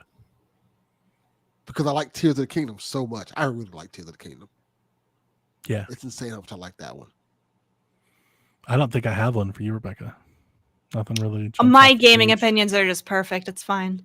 I get it. Yeah. He's laughing at me over here. Have either of you played Astral Chain? No. I have. Astral Chain. And there it is. Play Astral Chain because it's great. This is to give a second shot. I didn't even give it a first shot. Well, then double down. It's even more so then. Okay. Then more so you should play Astral Chain because it's amazing. What a great game. I should replay it. Maybe you should try Pokemon Snap again. What is with you in this game? Because I'm upset I'm upsetty spaghetti that you didn't like it the first time. Because it wasn't that good. Yes, it was. It was very good. It was not wasn't okay. very It was good. great. It was wonderful. I think at best it was good. Like if you love it, it's just good. It was great. It was not. What made it great? What made it great? It was very fun. I didn't think the scoring was as good. I didn't find the secrets nearly as entertaining. The interactions with the Pokemon weren't nearly as comical or funny. It just felt like it was lacking a lot of that charm that I think the 64 one has. It's okay. You're allowed to be wrong. And then I'm okay with that. But all those critiques that I gave you, you think they are just wrong. You think that stuff is there? I think that there could be more creative evolution chains in It's not the game. humorous to me. It's not funny. Yeah. I always found Pokemon Snap funny. It's That is funny. It's true. funny to play. There are some funny. Yeah, that's true. Like I'm playing new Pokemon Snap, and I'm just walking around taking pictures. I'm like, is this it? Like, where's the fun stuff? I think Where's it's the more cool cute stuff? than funny. Yeah, and I think that was that. See Garrett here. Look at my man. Oh, Snap is so mid. oh my god. That was my issue with new Snap. It was like it's moving on. for what it's doing. Like it does it okay. Like it is Pokemon Snap, and I'm happy that it's there. But man, it's like it feels like it was made by people that didn't play the Pokemon Snap. It was like, did you guys play Pokemon It Snap? probably was. Bandai That's- Namco made it.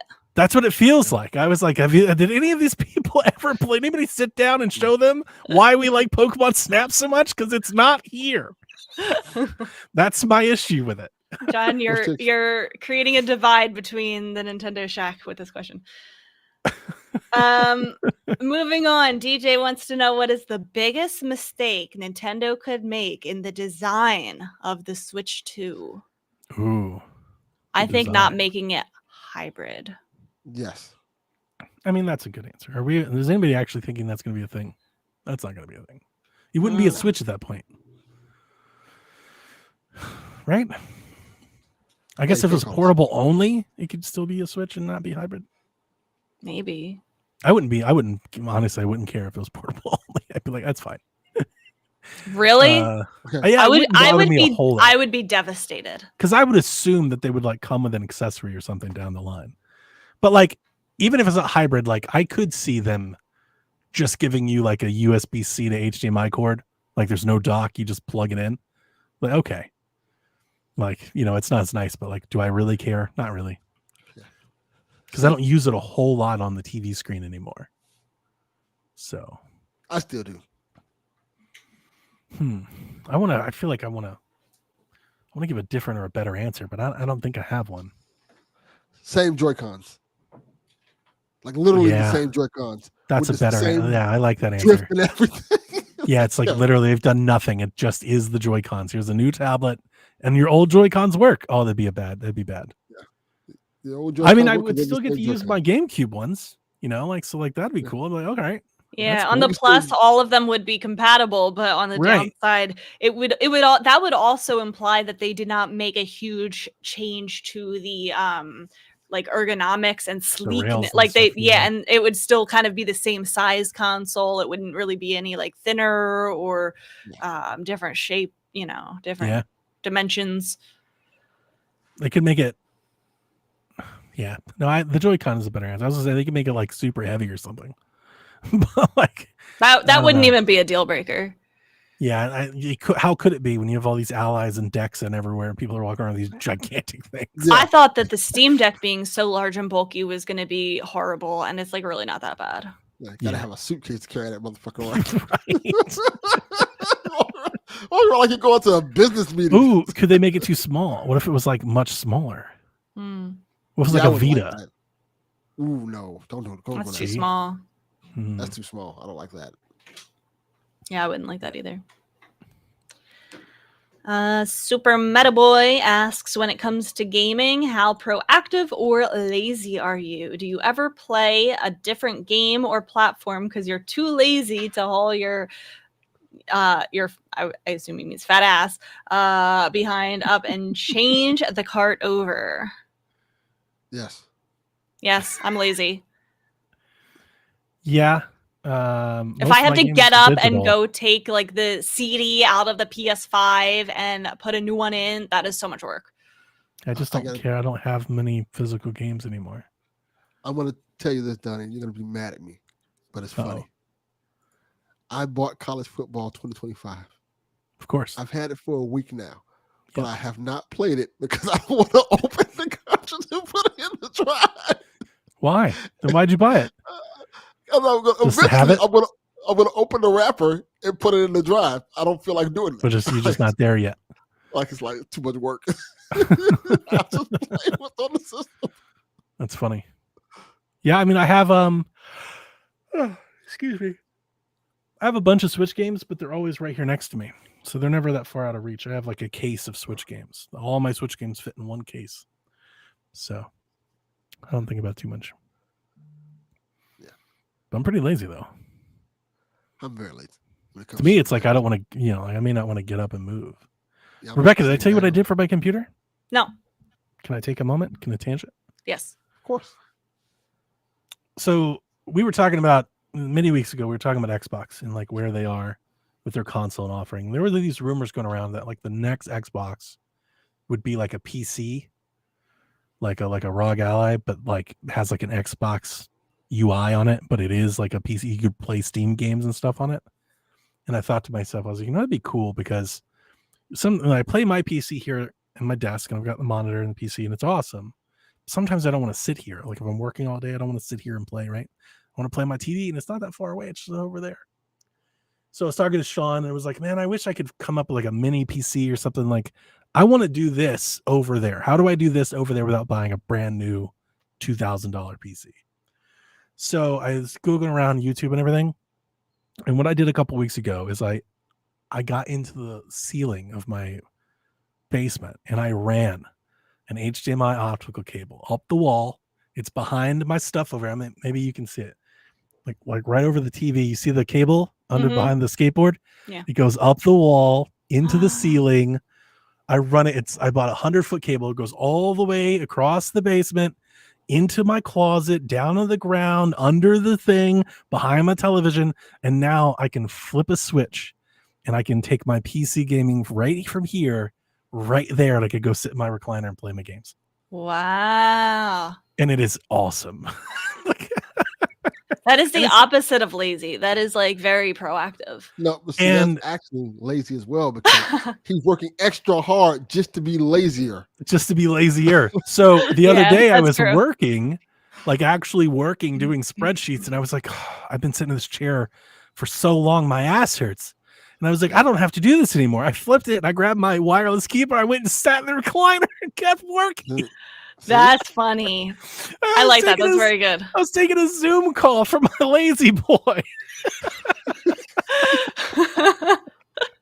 That's funny. I respect it. Yeah, I respect that too. It's added a lot to like right now I've been playing Grand Theft Auto, and that's a big reason why. Because it's such a like I don't want to do anything game, like I'm going to play that. So I just flip over there and I go sit in my chair and I'm just playing GTA. It's awesome. Nice. So now even if Xbox made the console, I don't know if I'd want one. You don't need to. I did it. It's done. The Coroner asks us if Switch console sales continue to fall below expectations. Do you think Nintendo will push the Switch 2's reveal out sooner than originally planned? Interesting question. No, No, not at all. I don't think so either. No, not a chance. They don't care. They're going to I think reveal they're it fine. whenever they want to reveal it. I don't think whatever the Switch is doing has any impact on it at all. I think they're just trying to squeeze out the last drops that they can, even if it's not a lot. They're just waiting for time right now. I am super interested when they're going to do it. I would imagine they do it sometime after Echoes, but like when? Do they do it at Game Awards? Do they do it on their own? Do they do it in November? They do it in February? I don't know. January. I think there's a lot of cases for any. Like you could make a case for any of those things. They could do it whenever they want. So They could. but I don't think the Game Switch Awards would be selling or not selling will matter at all at that point. No. January. I do wonder, again, I don't think they're going to cut the system at all because they didn't for the Wii U. It's really been their thing now is they just don't. But I do wonder if they are, like, let's say they stop manufacturing Switches, I do wonder if they would run like some really good sales for the holiday or something to like clear stock. That'd be cool. So you think they may have like some doorbuster deals? Like you can get a Switch Lite, like a yellow Switch Lite for like $100 or something. I don't think they'll do that. I think they'll do like kind of interesting-ish bundles. Like they'll bundle like Nintendo Switch Online, or they'll package it with like Mario. What's the one that's coming out? The Mario and Party. Yeah, stuff like that. Yeah. They used to do those deals where like if you bought a system, you could get like any free game or 2 free games of your choice out of like a. I wish they would. Yeah, they should do stuff like that again. Cool. Yeah. Couple more questions here. Smokin' Joe says, "What do you think the Wii U got right?" Yeah, Delvin. Good question. Yeah, I want to hear from Delvin before me and Donnie go. How dare you? The handheld aspect of it. I think it is the prototype for the Switch. Honestly, It is. That's kind of what I was gonna go for. That's the perfect way to kind of set it up. I Bridge. think. The Switch would not be the Switch without the Wii U paving the way. Yeah, we need the Wii U. I may not like the Wii U, but I understand we need the Wii U to get where we're at. The now. tech wasn't quite there, but you could see where they're trying to go. It would have been cool if it was like a Dreamcast, like VMU thing. That would have been neat if they went that route, where like you could take the controller with you and play like smaller games on the handheld. That would have been cool. What I think the Wii U got right, and the thing that I think I will miss forever, is how they attempted to bring dual screen gaming to the home living room. Mm-hmm. Dual screen gaming was a portable only thing, and they attempted to bring it to the home living room. And I miss it. I miss dual screen gaming. I do. I miss playing games like my 3DS and interacting with games with 2 screens and my Wii U. I think it's the best way to play Zelda. I was going to say it's very superior in that regard, with like the menu being on the handheld screen. My favorite. It's my personal favorite way to play Pikmin. I haven't liked Pikmin nearly as much without the Wii U gamepad. And like there's a lot of games, Batman, there are a lot of things that come to mind that like I really dug playing that way. And I don't know if we'll ever get there again. And the Wii U was an attempt to do that. It failed, but it also like is by far the best way I ever played Twilight Princess or Wind Waker. Like they're just supreme. That's the best way to play them. And even when they get ported, I probably will still say it's probably the best way to play them. Like it's just it's super fun to play that way. That's what it got right. A lot of things it got wrong, but that's what it did get that right. I have another one. Third-party support. But there was a lot of Wii U games that was there that shouldn't have been there. That we don't even get on. They were there early. They were there in the It first didn't. 6 Yeah, it didn't months, continue to have it. That I and think then that it was like immediately went away. a downside. Yeah, it But we- stopped super fast. But they were there at the start. Like, you had the Mass Effect, you had the Batman, you had a Deus couple Ex. of Deus Ex was there. Yep. That was pretty cool to see those games right up front. Was there a Madden game on Wii U? There was think there was there was, also wasn't 2K, Yeah, it seemed like everybody was there Call for of the Duty, start. or multiple Call of Duties. on Yeah. Wii U. I Now, played what Call of happened- Duty. I played Ghost and was it Black Ops? I don't remember which one. Black Ops, I want to say 2 or something, but Black Ops and Ghost I played on Wii U. I had I think Ghost headphones for the Wii U gamepad that they I marketed. remember those. Yeah, I bought them for Jack. It did have some third-party support, but a lot of Yeah, them them- were ports. I will push back. A lot of them were ports of older games. They weren't the game that just came out. The only game that like just came out like that, I think, was like Rayman and Black Flag. Maybe I remember Black Flag coming out. Yeah. it was like But I- Ubisoft. Ubisoft was really there. Mhm. Everybody else was like, we'll take some shit we made last year and we'll put it on there. I think in That was Mass still Effect's cool. case, it was like, we'll take some shit we made 3 years ago and we'll put the third one of all of the ones over there. What That the was fuck weird. what is EA even doing? Who takes the third game in a series and launches it on a brand new platform people's never it's- played it before?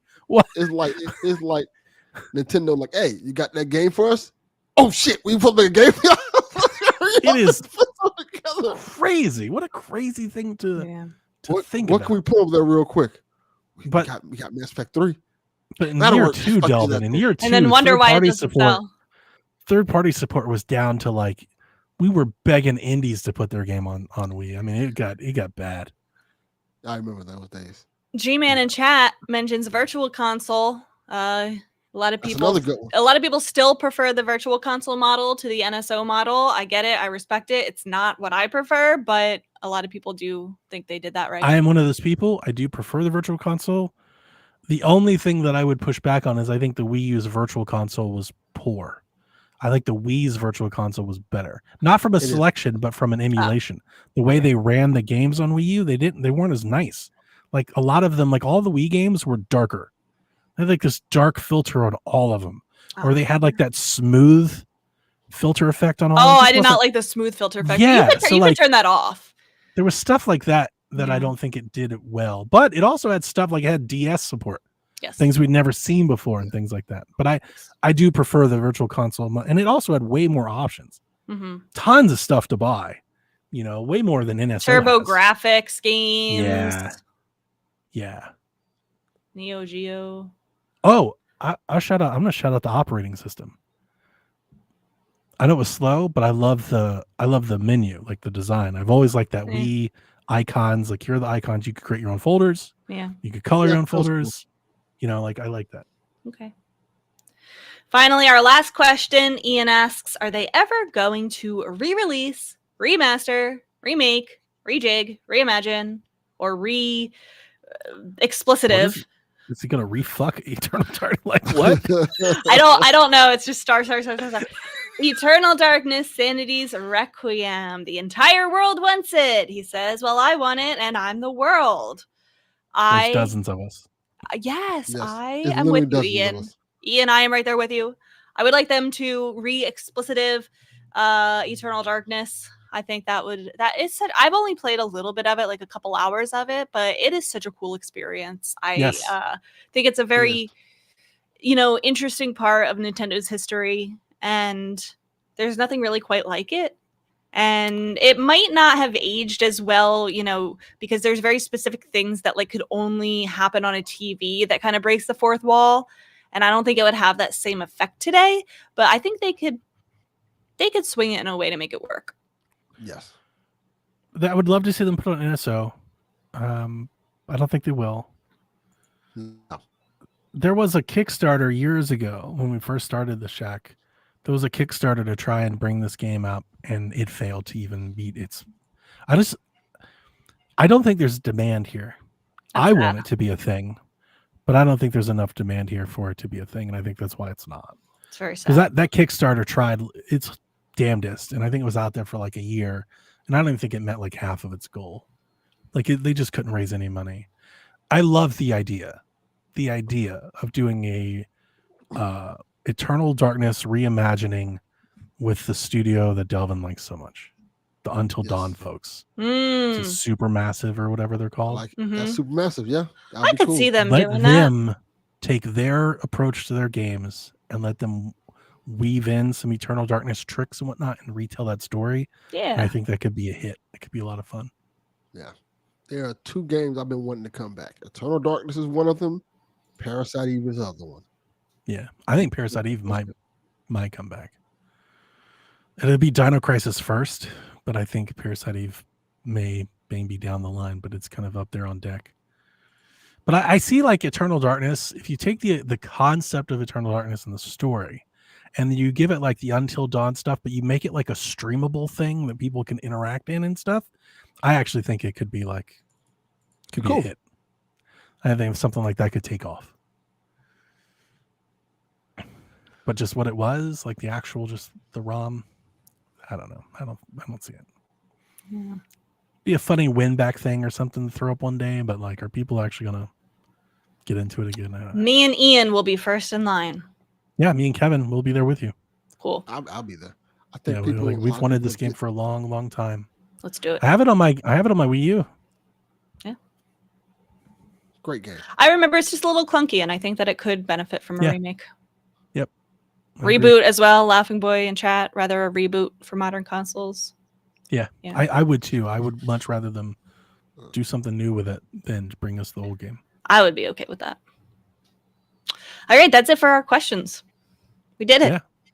We did it. Anything You did else? it. You got us the questions. Woo! Anything else before we close off this week? I'm good. Have fun. Play games. Play games, Koopalings. We'll see you next time. Peace. Whenever you're ready. All right. This is Frederick from Fire Emblem Awakening. And I forgot the line already. What?